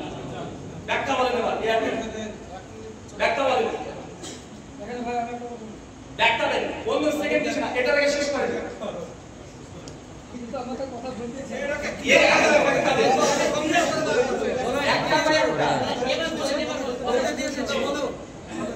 কোরআনের ব্যাখ্যা আমি জানি না। কোরআনের যে সমস্ত আয়াতগুলো মানে আমার বোধগম্য নয়, যার যে আয়াতে কোনো নির্দেশ নাই, সেটার ব্যাখ্যা কোনো মানুষ দিতে পারে না। সূরা আলে ইমরানের 7 নম্বর আয়াত থাকে, যেখানে মুহকামাত ওই আয়াত, আয়াত মুহকামাত আয়াত, ও বিপদে পড়বেন, ওই আয়াতে 7 নম্বরে আপনি নিয়ন্ত্রণ যাচ্ছে, এরপর ওই আয়াত থেকে ধরে বসুন। ভাই আপনি একটা বলেন, একসাথে কথা বলেন, ওই সমাধান হবে। আমি একটা করে ধরবো, সূরা ইমরানের 7 নম্বর আয়াত, এটা থেকে প্রশ্ন করব, ইনশাআল্লাহ উত্তর দিতে পারবেন না। আমি যদি আপনাকে প্রশ্ন আপনি উত্তর দেন না, না, আমি তো ভাই শুধু দাবি করছি না, আমি উত্তর অবশ্যই দেব, কোরআন থেকে দেব, হাদিস থেকে দেব, কিন্তু আপনি কোরআনের দাবি না, কোরআন থেকে তার উত্তর দিতে হবে। আপনি আমাকে একটা মাসালা জিজ্ঞেস করেন, কোরআন হাদিস থেকে আমি দলিল বের করে দিচ্ছি আপনাকে, তাহলে ভাই আপনি একটা একক ব্যাখ্যা আমাকে দেন। না আমার দরকার নেই, কারণ আমি কোরআন হাদিস, আমি এই আয়াতের হাদিস থেকে সেই ব্যাখ্যা দিতে ব্যাখ্যা হবে। যেন বিপক্ষে আর কোনো ব্যাখ্যা না থাকে। হ্যাঁ আপনি এমন আমাকে ব্যাখ্যা দেন আয়াতের, যে আয়াতের ভাই বিপক্ষে শুনেন, আর কোনো ব্যাখ্যা না থাকে। আমার দাবি কি, আমি কোরআন মানি, হাদিস মানি। এখন আমাকে যদি ইসলামী কোনো প্রশ্ন করেন, কি উত্তর দেব? কোরআন থেকে দেব, হাদিস থেকে দেব, কোরআন থেকে হাদিস থেকে, এটা আমার কি, আমার রাসূল। শুনেন, আমার রাসূল এটা, আমার স্ট্যান্ড পয়েন্ট এটা যে আমি যে কোনো সমস্যার সমাধান, আমি যদি কোরআন মানার দাবিদার, হাদিস মানার দাবিদার, কোরআন থেকে দেব, আপনি দাবিদার কোরআন মানা, দুনিয়ার আর কোনো কিছু মানা যাবে না। আমি আইয়ে হাদিস বাদা ইমিনু। সুতরাং এরপরে তোমরা আর কোন কথাতে বিশ্বাস স্থাপন করবে, কোন হাদিসে? সূরা মুসাদ আয়াত নাম্বার 50, সূরা আরাফ আয়াত নাম্বার 185 86, সূরা জাসিয়া আয়াত নাম্বার 6, তিনটে জায়গাতে কোরআনে আয়াত আছে। তার মানে আমি বুঝলাম কোরআনের বাইরে আর কোনো সোর্স আপনার নাই, কিন্তু আপনি যেটা ব্যাখ্যা দেন, আমি এই ব্যাখ্যাটা দেই না, আমার জন্য একটা ব্যাখ্যা আছে, বিধায় আমি কোরআন মানে, হাদিস মানি। তা আমার পজিশন স্টিল ক্লিয়ার। এখন আপনি বলছেন এই আয়াতের ব্যাখ্যা আপনি করতে পারবেন না, আপনি জানেন না। আচ্ছা, সূরা ইমরানের 7 নম্বর আয়াত, তাই বলবেন, তাই তো? আচ্ছা বলেন, কোরআন মাজিদ আল্লাহ কি সুস্পষ্ট, ঝকঝকে, চকচকে, পরিষ্কার, ক্রিস্টাল ক্লিয়ার নাযিল করেছে, না কোনো সংগ্রহভাবে নাযিল করেছে? স্পষ্ট নাযিল করেছে। কোরআন কি সুস্পষ্ট কিতাব না অস্পষ্ট কিতাব? কোরআনে কমপক্ষে সূরা কামারের 17, 22, 32, 40 আছে। কোরআন সুস্পষ্ট কিতাব, এখানে কোনো সন্দেহ আছে নাকি? আর সূরা আলে ইমরানের 7 নম্বর যে আয়াত বলেন আপনি যে কোরআনে কিছু মুতাশাবিহাত আছে। আচ্ছা মুতাশাবিহাত মানে কি? যে মুহকামাত আয়াত যেগুলো সেগুলো হচ্ছে সহজ, সেগুলো হচ্ছে কোরআনের মূল। আর যেগুলো মুতাশাবিহাত আয়াত তার মানে কোরআনের মুতাশাবিহাত আর ব্যাখ্যা কেউ জানে না। আচ্ছা তার মানে শুনুন আমি বলি ব্রাদার ভাই, আচ্ছা বলেন। আমি বলি আপনি কোরআনের অধিকাংশ আয়াতে রাসূল থেকে কোনো ব্যাখ্যা পাবেন না, প্রত্যেকটা মানুষ বুঝছেন ভাই আমি আপনি শুনছেন না কোরআনে যাই থাকে যারা তাফসীর পড়ে তারা ভাই বলে ওটা যাবে কি যাবে না আমি দেখব, ওটা আপনার দলিল না। ভাই এটা আপনি স্বীকার দেখেন করেন আমি কি হাদিস থেকে নিয়েছি না আমি বলে দিই হাদিস থেকে নিয়েছি। অধিকাংশ আয়াতের ব্যাখ্যা রাসূল করেননি, ভাইজান আমি আপনাকে আপনি স্বীকার করেন। ভাই শুনেন আমি আপনাকে বলি আমি যেটা আপনি কোরআন মানে কোরআন থেকে দলিল দেব, আমি হাদিসে যাচ্ছি এখন। আচ্ছা, আমিও তো আপনাকে একাধিক প্রশ্ন করতে পারি কোরআন থেকে, আপনি ভাই, আমি দেখেন, কোনো শুনুন। হাদিস দিতে পারবেন না ইনশাআল্লাহ, আমি চ্যালেঞ্জ করছি। আচ্ছা শুনেন আমি আপনাকে বলি, উনি এখনই স্বীকার করলেন যে কোরআন সুস্পষ্ট, কোরআন হচ্ছে সুস্পষ্ট কিতাব। আবার সূরা আলে ইমরানের 7 নম্বর আয়াত উনি বলছেন আল্লাহ কিছু সুস্পষ্ট আয়াত অবতীর্ণ করেছে কোরআনে আর কিছু অস্পষ্ট। কোরআনের মধ্যে কন্ট্রাডিকশন, কোরআনের মধ্যে সংবিধান আছে তো চিন্তা করতে হবে। আল্লাহ সূরা নিসার 180 নম্বর আয়াতে কি বলছে যে কোরআনের মধ্যে কোনো পরস্পর বিরোধী কথা নাই, কিন্তু আল্লাহ কোরআনে ইমরানের 7 নম্বর আয়াতে বলছে কোরআনের মধ্যে দুই রকমের আয়াত আছে, একটা সুস্পষ্ট একটা অস্পষ্ট। আল্লাহ কোরআনে 10 জায়গাতে বলছে কোরআনকে আমি নাযিল করেছি সুস্পষ্ট কিতাব, কিন্তু আল্লাহ বলছে কোরআনের মধ্যে দুই রকমের আয়াত আছে, সুস্পষ্ট আছে অস্পষ্ট আছে। তো অস্পষ্ট সুস্পষ্ট এটা সকলে দিতে হলো কি হলো না? অস্পষ্টের পিছনে তো আল্লাহ লাগতে মানা করেছে। আমার লাগার দরকার নেই, আল্লাহ বলছে কোরআন আমি সুস্পষ্ট নাযিল করেছি, কোরআনের আয়াত সুস্পষ্ট। আবার কোরআনে বলছে না দুই ধরনের আয়াত আছে, একটা সুস্পষ্ট একটা অস্পষ্ট। তো অস্পষ্ট আয়াতের পেছনে লাগো না, লাগবে কি লাগবে না পরে কথা, মূল কথা কোরআনের মধ্যে অস্পষ্ট আয়াত আছে না নাই এটা প্রথম প্রশ্ন। আছে না নাই? অস্পষ্ট আছে অবশ্যই। কিন্তু কোরআন আল্লাহ বলছে যে কোরআনকে সুস্পষ্ট নাযিল করেছি, এগুলোর কোনো বক্তব্য নাই। সবাই দিতে হলো ওটা বলেছে সাদৃশ্যপূর্ণ, মুতাশাবিহাত মানে সাদৃশ্যপূর্ণ। ভাই মুতাশাবিহাত যেখানে একটা যে মুতামাদ মুতাশাবিহাত একটা সুস্পষ্ট মেনশন করা আছে, ডাইরেক্ট নামাজ পড়ো, রোজা করো, হজ করো, যাকাত দাও, মদ খেও না, ওটাই বলতে। আর অস্পষ্ট কিছু আয়াত আছে যেগুলো মানুষের বোধগম্য নয়, কিন্তু আল্লাহর দাবি কোরআনের বিভিন্ন জায়গাতে যে আমি কোরআন মাজিদ নাযিল করেছি সুস্পষ্ট ভাবে কোনো বক্রতা ছাড়াই, মানে যে কোনো কোরআন সেই বুঝবে, যে কোনো সে বুঝবে। এবং কোরআন বলছে না কোরআনের দুই রকমের আয়াত আছে, তো এটা শব্দ দিতে হলো কি হলো না? অবশ্যই সবের দিতে হচ্ছে। ইনসাফ মন থেকে বলেন, মানে তর্কের জন্য তর্ক নয়। আল্লাহ কোরআনে আর্গুমেন্ট খারাপ করেছে, নিজে বলেছে সূরা নিসার 180 নম্বর আয়াত, এই কোরআন যদি আল্লাহ ব্যতীত অন্য কারো কাছ থেকে আসে তাহলে এর ভিতরে পরস্পর বিরোধিতা থাকতো। এখন আমরা দেখছি পরস্পর বিরোধিতা, তাহলে তুমি আল্লাহর কিতাব না? পরস্পর বিরোধিতা করতে হবে না। আমি তো সুস্পষ্ট দেখছি স্পষ্ট করেছি, তারপর আল্লাহ বলছে আমি কিছু বল ভাই ওটাতে হিন্দানি রাখতে আর বলেছেন ভাই তারপর কেউ যদি জেগে জেগে ঘুমায় তাকে জানা সম্ভব নয়। আল্লাহ স্পষ্ট বলছে কোরআনের দুই ধরনের আয়াত আছে, সুস্পষ্ট অস্পষ্ট। অস্পষ্ট আয়াতের পিছনে যায়ও না, যাবো কি যাবো না এটা পরের কথা, মূল কথা অস্পষ্ট আয়াত আছে না নাই? আছে বলে তো যেতে নিষেধ করছে, কথা বলে বুঝলেন না? আছে বলেই তো যেতে নিষেধ করছে। আর যেহেতু আছে কোরআনের বিভিন্ন জায়গাতে বলছে আমি কোরআনকে নাযিল করেছি সুস্পষ্ট, কোনো বক্রতা নেই, ঝকঝকে চকচকে সজলের ভাষাটা যে ক্রিস্টাল ক্লিয়ার। তো এই ক্রিস্টাল ক্লিয়ার গেল কই? অস্পষ্ট আয়াত আল্লাহ নিজে বলছে। ওগুলো তো মুহকামাত আয়াতের আরে ক্ষেত্রে বলেছে। অস্পষ্ট আছে তাহলে সবগুলো দিতে হবে না? হ্যাঁ বলেন তাহলে ওই আয়াত ভুল নাকি? আমি কি করব? আমি কি বলবো? আপনি তো বললেন ভাই আমার তো দরকার নেই, আমার কোরআনে সব মানি আমি, এটা আমার ব্যাখ্যা আমার কাছে আছে। আমি কি ব্যাখ্যা করব, কি তাফসীর নিব, কি শানি নিব, হাজারে আমল নিব না বেজালে আমল নিব, সেটা আমার ব্যাপার। মুনতা খাত নিব না কি নিব না বেহেশতের জন্য নিব, এটা আমার ব্যাপার। আচ্ছা তাহলে ঠিক আছে, আপনি ব্যাখ্যাটা দেন। আচ্ছা আমি একটা প্রশ্ন করি, কোরআনে ব্যাখ্যা আমি করব না, আমি একটা প্রশ্ন করি। আমাকে প্রশ্ন বলে কোরআন হাদিস থেকে উত্তর দিব আমি। সূরা ওয়াকিয়ার 75 নম্বর আয়াত আল্লাহ বলেছে ফালা উকসিমু বিমাওয়াকিন নুজুম, শপথ সেই পতন স্থানের যেখানে নক্ষত্র সমূহ ধ্বংস হয়। এই আয়াতের পরিপ্রেক্ষিতে আপনি আমাকে একটা হাদিস দেন, যদি পারেন জয়ীবদের তাহলে সহিহ হাদিস একটা দেন। আচ্ছা আমি বুঝি না, আপনি আমাকে বুঝিয়ে দিন। একটা আছে যে কোনো আয়াত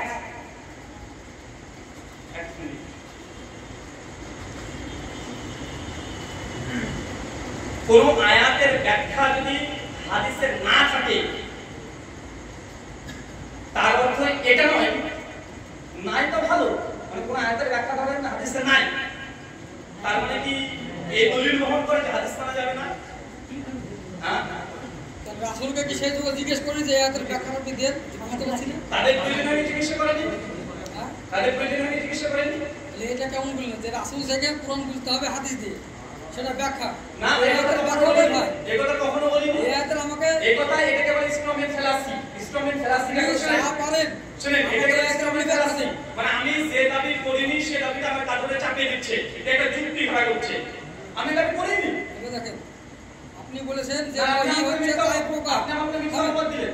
আপনি এনাকে বলেছেন যে ওহী হচ্ছে চার প্রকার, না বলিনি, বলেন না বলিনি, কথা বলিনি। আপনারা শুনেননি? আমি বলছি শুনিনি না, এটাই সমস্যা। ওই চার প্রকার শুনেননি? এটাই আমি কি বলছি আপনি বলছেন দেখেন, আরে একটুবার আপনি নিজে বলেন হ্যাঁ ভাই ঠিকই বলেছেন, আমি এই কথা বলিনি ওই চার ধরনের, আমি বলেছি ওহির চার পদ্ধতিটা আল্লাহ যোগাযোগ করে, একটা ধরন চার পদ্ধতি আছে, চার ধর্ম বলেছেন। ভাই ধরন কাকে বলে? আচ্ছা ঠিক আছে, ধরন আর প্রকারের মধ্যে পার্থক্য হ্যাঁ আছে না? বুঝতে পেরেছি। আমি তো বলছি আল্লাহ বাংলাদেশে ওহির মাধ্যমে শুনেন, এবার আমার প্রশ্ন শুনেন, না না না আগে আমি আপনার প্রশ্নটা করি।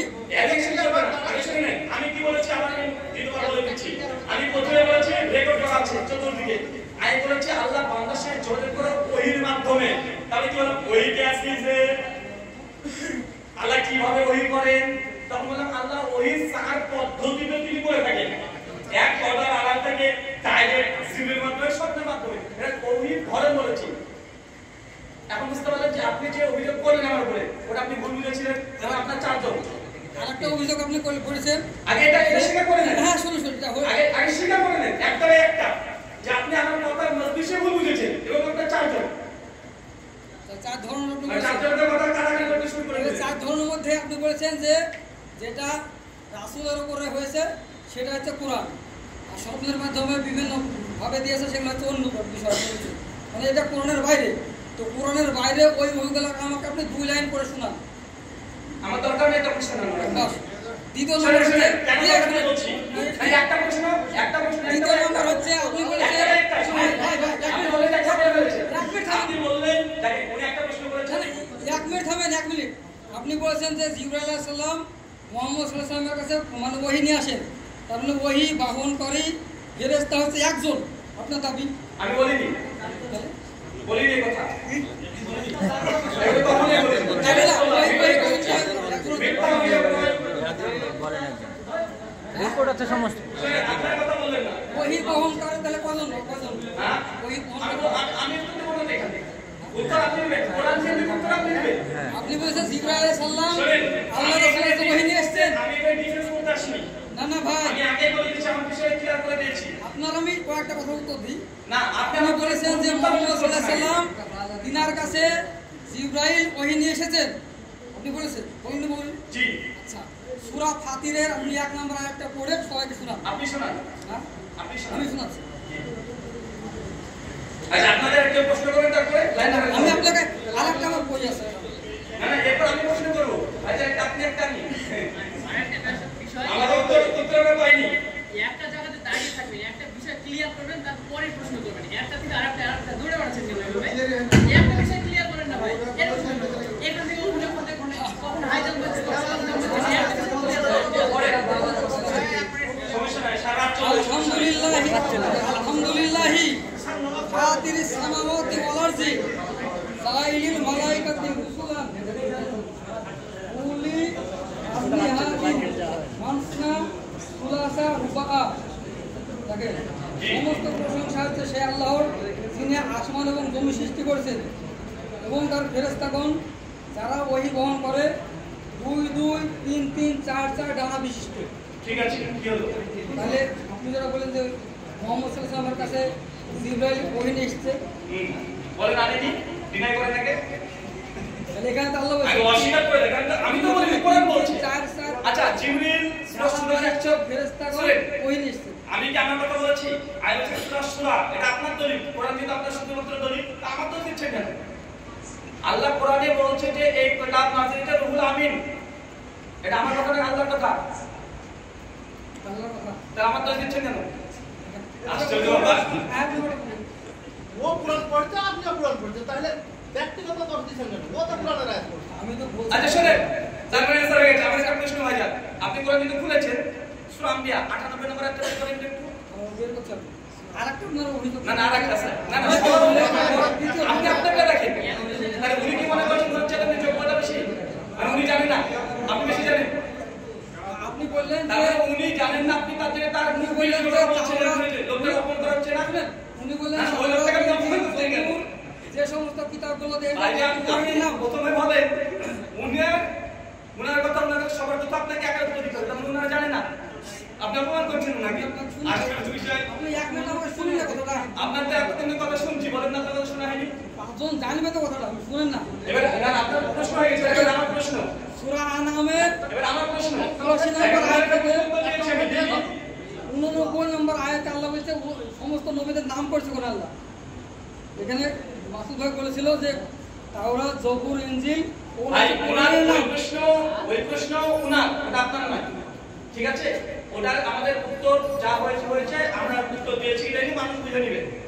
জোর করার জন্য আপনাকে নিয়ে আসা হয়নি, আমি জোর কথায় লাইভ ট্রাফিক দিন এক জানেন না আপনার করে আমি হ্যাঁ ওটা তো লাইভ ট্রাফিক দিন এই জানেন না আপনি জোর করে বানাবেন নাকি? না আমরা জোর করে বানাবো?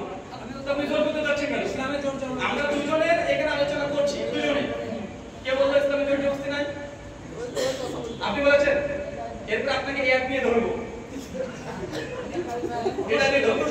আচ্ছা তার আগে আমার এই ভাইজান সূরা আম্বিয়া 21 সূরা 98 নম্বর আয়াত বের করেন, আর আপনি লাইনে দাঁড়ান, ওই আয়াত থেকে আপনাকে ধরবো।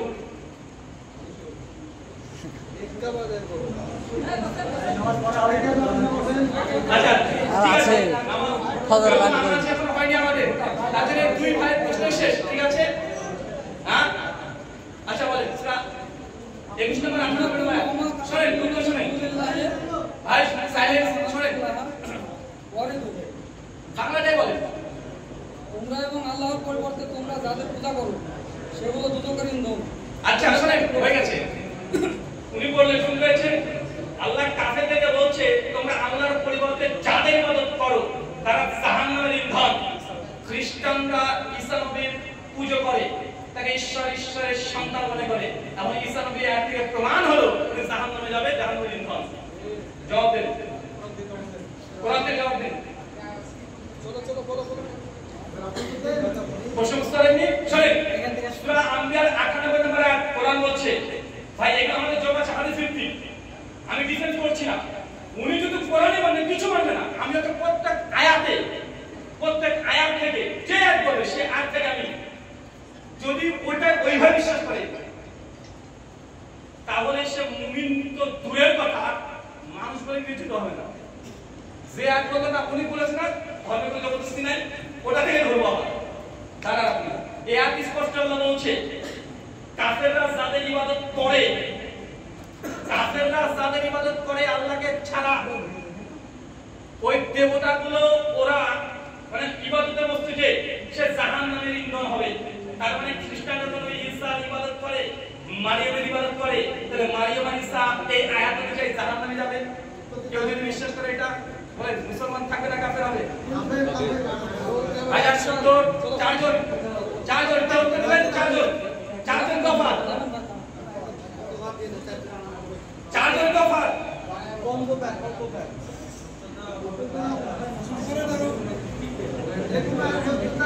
চারজন দফা 10 সেকেন্ড সময় দিচ্ছি। 1 2 3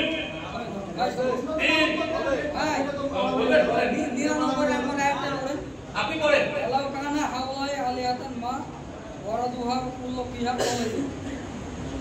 এই মূর্তিরা এর বলিতেছে যদি উপাস্য হতো তবে জাহান্নামে প্রবেশ করত, প্রত্যেকেই তাতে চিরস্থায়ী হয়ে পড়ে থাকতো।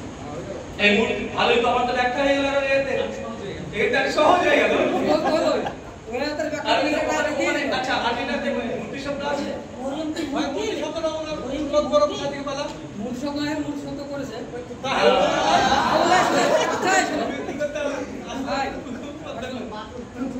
আল্লাহ যে শব্দটা আছে হ্যাঁ এটা ইসমাইল ইশারা তো ওই তো ইশারা হয়ে যায় আবার ইশারা বলার দিকে যাবে ওরাও তো বলে ইশারা তো আগে আইতে বলি শুনে আলে হাতে নিয়ে উপাস্য রূপে ঈসা আলাইহিস সালামকে খ্রিস্টানরা সত্যি উপাস্য রূপে গ্রহণ করেছে 100% আমি তো বলতে কি রে 220 কোটি খ্রিস্টান আমার একটা ডিবেট আছে খ্রিস্টানের সঙ্গে শুনেন আমার একটা খ্রিস্টানের সঙ্গে ডিবেট আছে ইজ দ্য জিসাস গড যিশু ঈশ্বর খ্রিস্টানরা বলতে হচ্ছে যিশু ঈশ্বর মুহাম্মদ সাল্লাল্লাহু শেখ আহমেদ দিদার তিনি ডিবেট করছেন খ্রিস্টানদের সঙ্গে আর আপনি কি বলছেন আচ্ছা এই একটা ব্যাখ্যা তো মুহাম্মদ সাল্লাল্লাহু আলাইহি ওয়াসাল্লামকে আপনারা কি হিসাবে গ্রহণ ভাই আমার দরকার নেই প্রশ্ন ভাই আগে একটা অ্যানসার করেন একটা অ্যানসার করেন এখানে আল্লাহ কোরআনে এই আয়াতটা দিয়েছে সূরা বাকারা যে আল্লাহ তাদেরকে এবং পাথরকে মুক্তিকে আল্লাহ দান করেন। আচ্ছা বলো আমার ওই বাকারা পড়া হবে আগে আনফালে একটা বলেন ওই দেখেন কোরআনে আল্লাহ ব্যাখ্যা কোরআনে বলেছে। আচ্ছা ঠিক আছে ভাই এটা সময় যাবে আচ্ছা ব্যাখ্যা দেন সেই ব্যাখ্যা দেন পয়সা বাকারা কি বলেছে ভাই ঠিক করেন না রে ভাই এই গল্প ঠিক করেন আপনি বলছেন যে কোরআনের ব্যাখ্যা আল্লাহ কোরআনে বলেছে তাহলে আচ্ছা আপনি কোরআন থেকে ব্যাখ্যা করেন আপনার 6336 আয়াত আছে সবগুলো আপনি নিয়ে আপনি ওকে ব্যাখ্যা দেন এসরা আনফালের এই আয়াতের ব্যাখ্যা আপনি দেন এসরা আম্বিয়া 98 নম্বর আয়াতের ব্যাখ্যা দেন কোরআন থেকে আল্লাহ তো বলেছে যে আমি জাহান্নাম সৃষ্টি করেছি মানুষের জন্য এবং পাথরের জন্য পাথর এবং মানুষকে আমি সেদিন জ্বালার ব্যবস্থা বলে দিয়েছি পাথরই তো মূর্তি করে আচ্ছা ঈসা নবীকে মূর্তি করবে নাকি ঈসা মূর্তি নির্মাণ করা হয়নি ঈসা নবীর মূর্তি নাই ক্যাথলিক খ্রিস্টানরা ঈসা নবীর মূর্তি রেখে জাহান্নামে দিবে আচ্ছা ঈসা নবীকে দিবে কেন ঈসা নবী মানুষ নাই না ঈসা নবীকে কেন মূর্তি ঈসা নবীর নামে যে মূর্তিটা আছে ভাই কথা কি বুঝতে পারছেন আপনি সেই মূর্তিটাকে তো জাহান্নামে অবশ্যই দিবে মূর্তি না আল্লাহ বলেছে আরে ভাই আবার আপনি ব্যাখ্যা করছেন আম্বিয়ার আয়াত আবার পড়েন নিজে ব্যাখ্যা করছেন আপনি আম্বিয়ার আয়াত আবার পড়েন মূর্তি নয় আল্লাহ বলছে যারা আল্লাহকে ছাড়া অন্য দেবতার পূজা করে অন্য উপাস্যের পূজা করে সে উপাস্যকে আল্লাহ জাহান্নামে দিবে এবং তার অনুসারীকে জাহান্নামে দিবে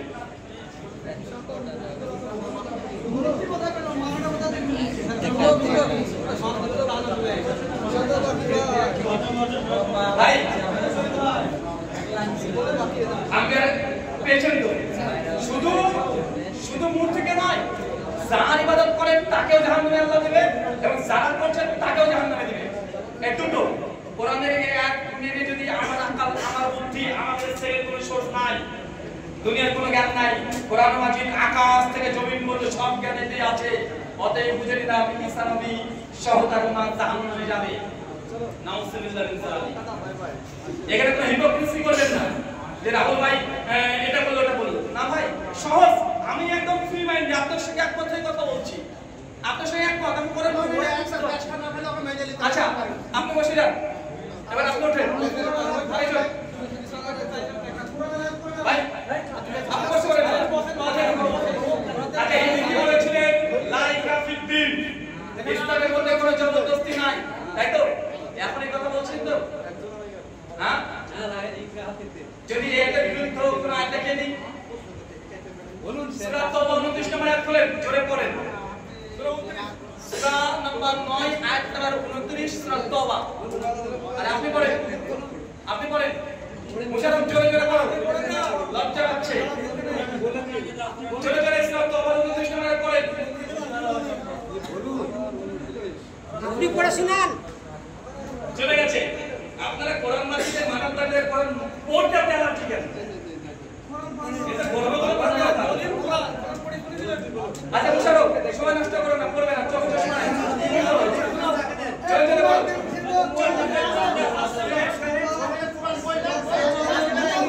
ওই সবাই চুপ করেন না গো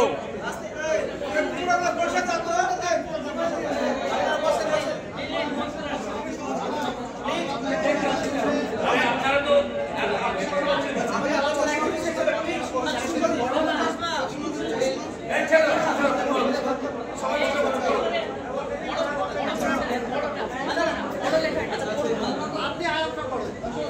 আরে ইবি পড়ুন না সবাই যাচ্ছে তো এই ভাই আপনারা শেষ সময় নষ্ট করছেন। আল্লাহ কোরআনে বলছে ওয়াইদা কুরিয়াল কোরআন ফাসতামিউ লাহু, যখন কোরআন পাঠ করা যখন তোমরা চুপ থাকো বলেছেন আইসলাম এটা শেষ, এটা শেষ। এই একটা শুনে নেন মুসারফ চলে করো, বাংলাটা করো। সূরা তাওবার 29 নম্বর আল্লাহ তাআলা বলছেন যে তোমরা লড়াই করো আহলে কিতাবের সেসব লোকের সাথে যারা আল্লাহ ও শেষ দিবসে ঈমান রাখে না এবং আল্লাহ তার রাসূল যা হারাম করেছেন তা হারাম মনে করে না আর সত্য দিন গ্রহণ করে না যতক্ষণ না তারা সহজতে নত হয়ে জিজিয়া দেয়।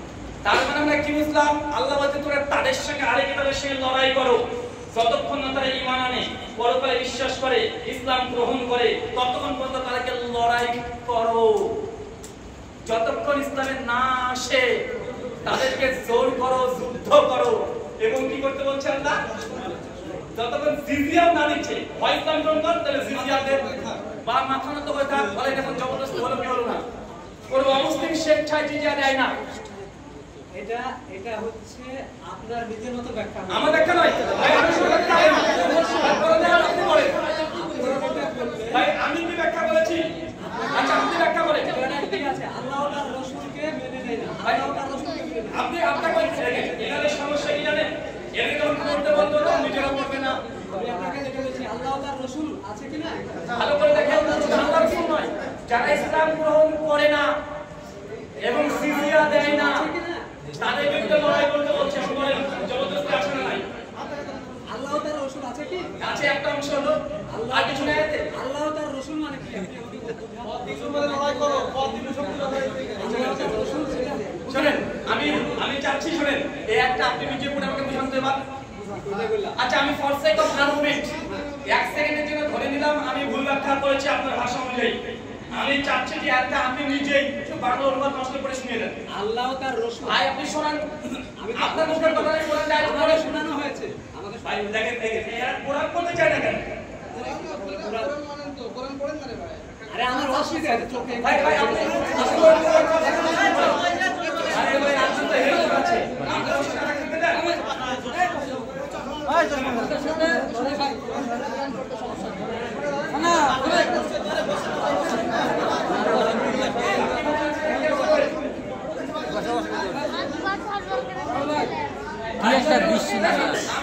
আমি কোরআন ছাড়া কিছু জানি না।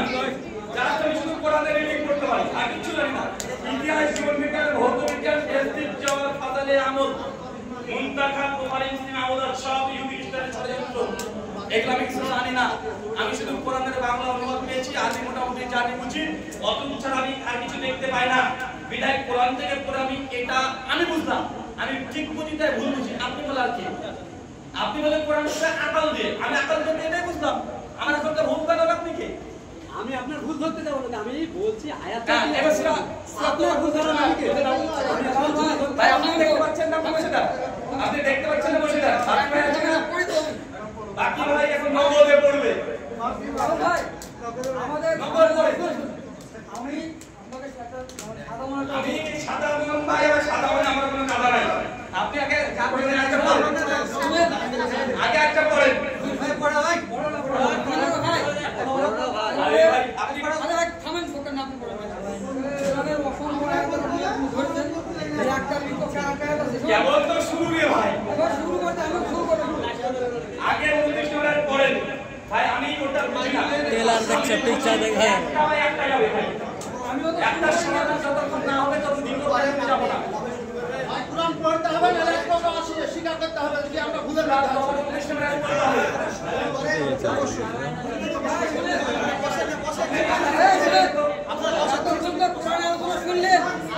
প্রশ্ন হয় না ও আইনত বাড়ি না মজিবুলের পড়তে ভাই আপনি পড়বেন।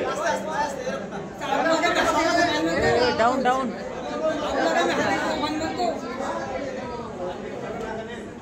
অবশ্যই দেখেন ভালো করে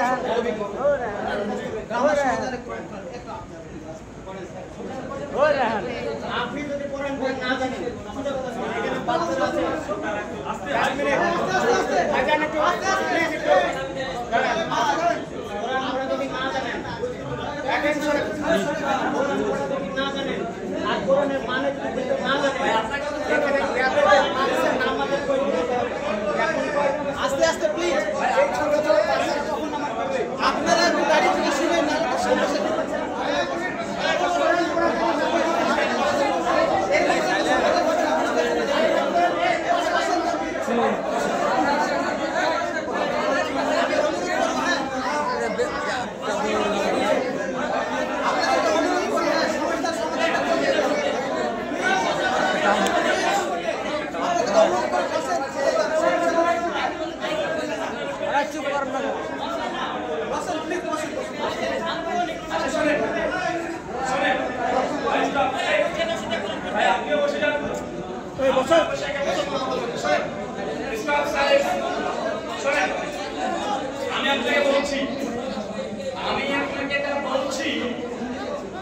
তাদের মূল আর্গুমেন্ট স্ট্যান্ড পয়েন্ট এটাই যে কোরআন ছাড়া আমরা কিছু মানি না। আমি একজন ধরেন তাদের এই পজিশন থেকে কোরআনের প্রত্যেক আয়াত নিয়ে প্রশ্ন করব। একটু আগে বললাম না, উনি বলেন দিনের মধ্যে কোনো জবরদস্তি নাই। আওয়াজরাত তওবার মধ্যে আল্লাহ বলছে যতক্ষণ তারা ইসলাম গ্রহণ না করে অথবা জিজিয়া না দেয় ততক্ষণ তাদের সঙ্গে লড়াই করো। এটা জবরদস্তি নয়, জিজিয়া নিতে হবে। ওই অমুসলিম কি আপনি স্বেচ্ছায় জিজিয়া দেবে? কোরআনের আইন কি প্রতিষ্ঠিত হয়েছে নাকি? হ্যাঁ, প্রতিষ্ঠিত হোক কেন হোক। আচ্ছা, কোরআনের আয়াত ধরে শুনেন, কোরআনের আইন ধরে দেখুন আপনাদের মানে না তো তাহলে হয়ে গেল না হলে এবং শেখপাড়ার অমুসলিমদের জন্য কোরআনের আইন প্রতিষ্ঠা করার জন্য এখন এই 29 নম্বর আয়াত লাগু করতে হবে কি হবে না বলেন? হবে। এখন যদি হয় শেখপাড়াতে যতগুলো মুসলিম আছে কি করতে হবে? তিনটা অপশন। আল্লাহ নবীকে বিশ্বাস করবে না, পরকালে বিশ্বাস করবে না, তাহলে ইসলাম গ্রহণ করবে না, তার জিজিয়া দে, নয়তো 10 টাকা যুদ্ধ জিহাদ চলবে। এটা জবরদস্তি না? চারটে অপশন আছে এই আয়াতে। আপনি বলেন জবরদস্তি নাই। শুনেন, এখানে ভিকটিম কার্ড নয়, ইমোশনাল ব্ল্যাকমেল নয়। হ্যাঁ, আমার কাছে কোনো জ্ঞান নেই, কথা বুঝতে পারলেন? শুনেন, এগুলো আমাদের একটা হাদিস ভিত্তিক জবাব আছে।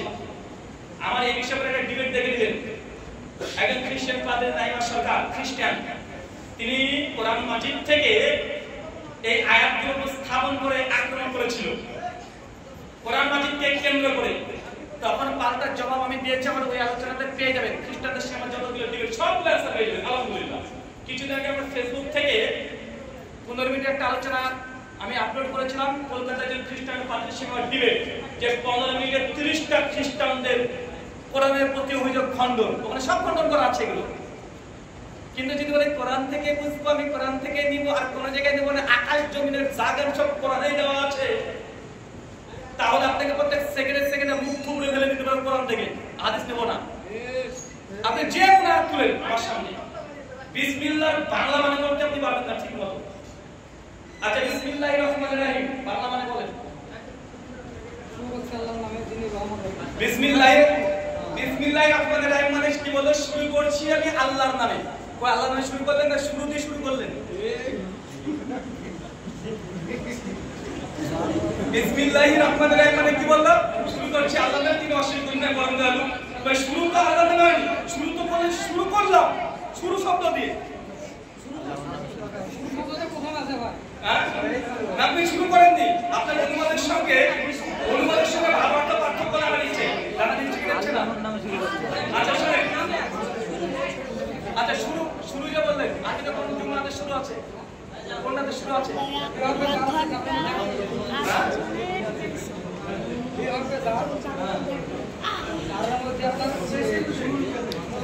শুরু কোথায় আছে?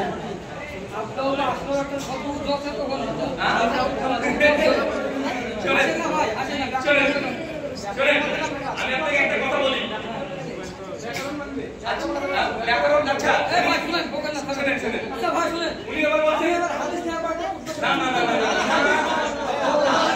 হাদিসটা মানে না, আবার হাদিসে বলে যাবা। আচ্ছা, কি কাজে তৈরি হাদিস তো 200 বছর পরে হয়েছে। আপনাদের সাথে আলোচনা আসে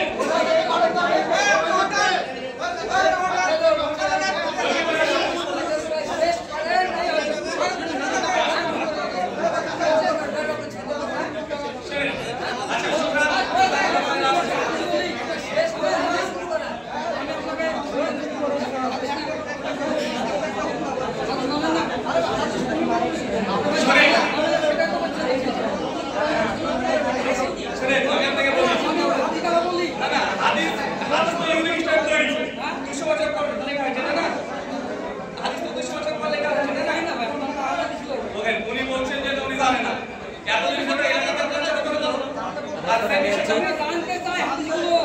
বলছেন এই বিষয় না জানা নেই, হাদিসের ব্যাপারে জানা নাই। সূরা বনী ইসরাঈল 36 নম্বর আয়াত বলে আতাকুল আসালাকা বিমিন ইন্নাস সামাআ ওয়াল বাসারা ওয়া ইয়াকুলু লাকা কানা আমরু মাসউলা। যে বিষয়ে তোমার জ্ঞান নেই সেটা প্রশ্ন করো না, নিঃসন্দেহে তোমার চক্ষু কান জিহ্বা কিয়ামতের মাঠে জিজ্ঞাসা হবে। আপনি জানেন না, প্রশ্ন করতে পারবেন না কোরআন অনুযায়ী না, কোরআন অনুযায়ী যে বিষয়ে জ্ঞান নেই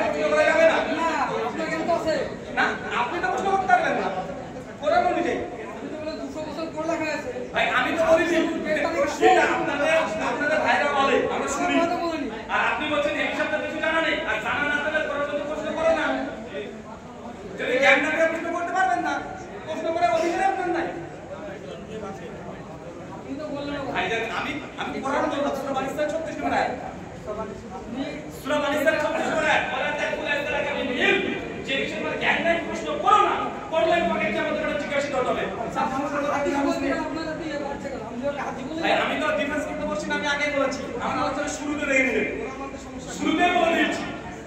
আমি বলেছি যদি আমরা কোনো সময়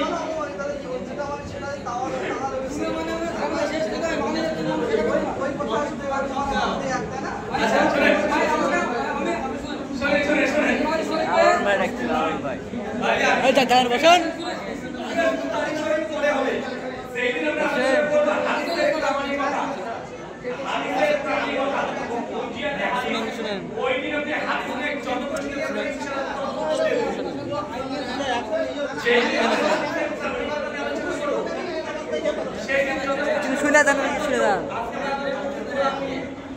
চলে যাবেন।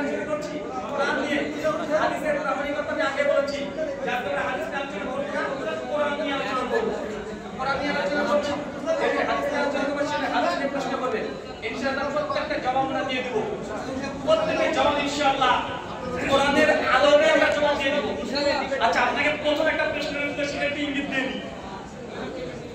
আপনি নাসবে চেয়ারটা পড়েছিলেন, আকাশ থেকে যে নক্ষত্র হয়েছে যেগুলো খসে পড়ে, ওয়াকিয়া। এখন আপনি বললেন যে এর ব্যাখ্যা বা এর রিলেটেড হাদিস কই? আচ্ছা শোনেন, কোরআন মাজিদে সূরা আল ইমরান 1-3 নম্বর আয়াত আল্লাহ বলে দিয়েছে এই কোরআন মাজিদ অবতীর্ণ হয়েছে পূর্ববর্তী কিতাব। পূর্ববর্তী কিতাবের কি সমর্থক হিসাবে, তাই না? কোরআন মাজিদ অবতীর্ণ হয়েছে পূর্ববর্তী কিতাবের কি হিসাবে? সমর্থন, সত্যায়নকারী ও সমর্থনকারী, সত্যায়নকারী, সাক্ষ্যদানকারী একই। পূর্ববর্তী কিতাব কি?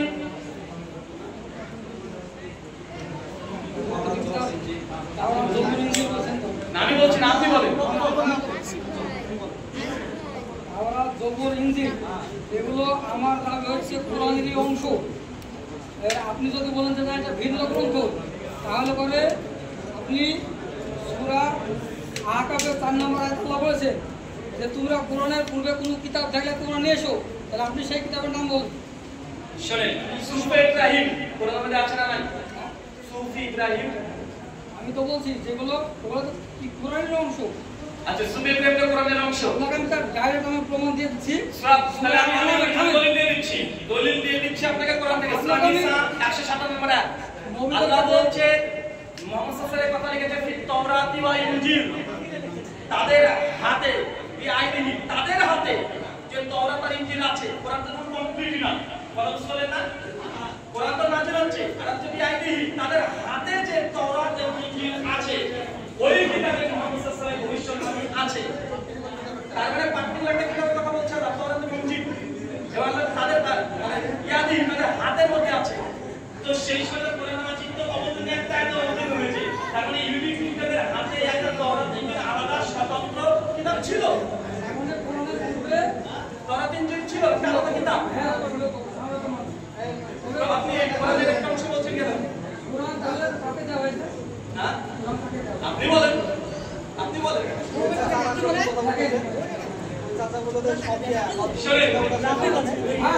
আপনি সূরা হিজরের 90-91 নম্বর আয়াতটা পড়েন। আপনি বলেন, ভাই দলিল আপনি দিবেন, দাবি আপনি বলেন। আপনাদের দলিলে কনফার্ম হয়ে গেছে?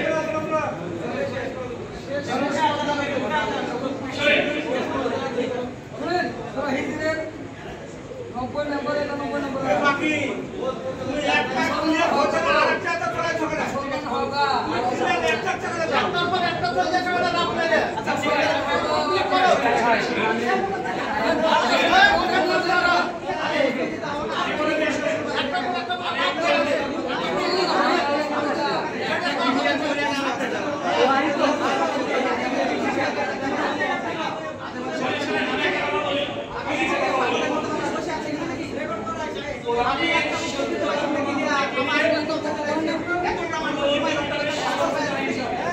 চুপ করেন।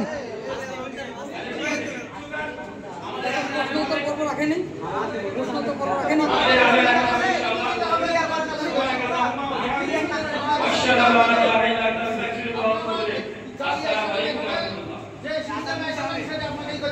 মুখে দিয়ে পেছনে আপনি বসে বসে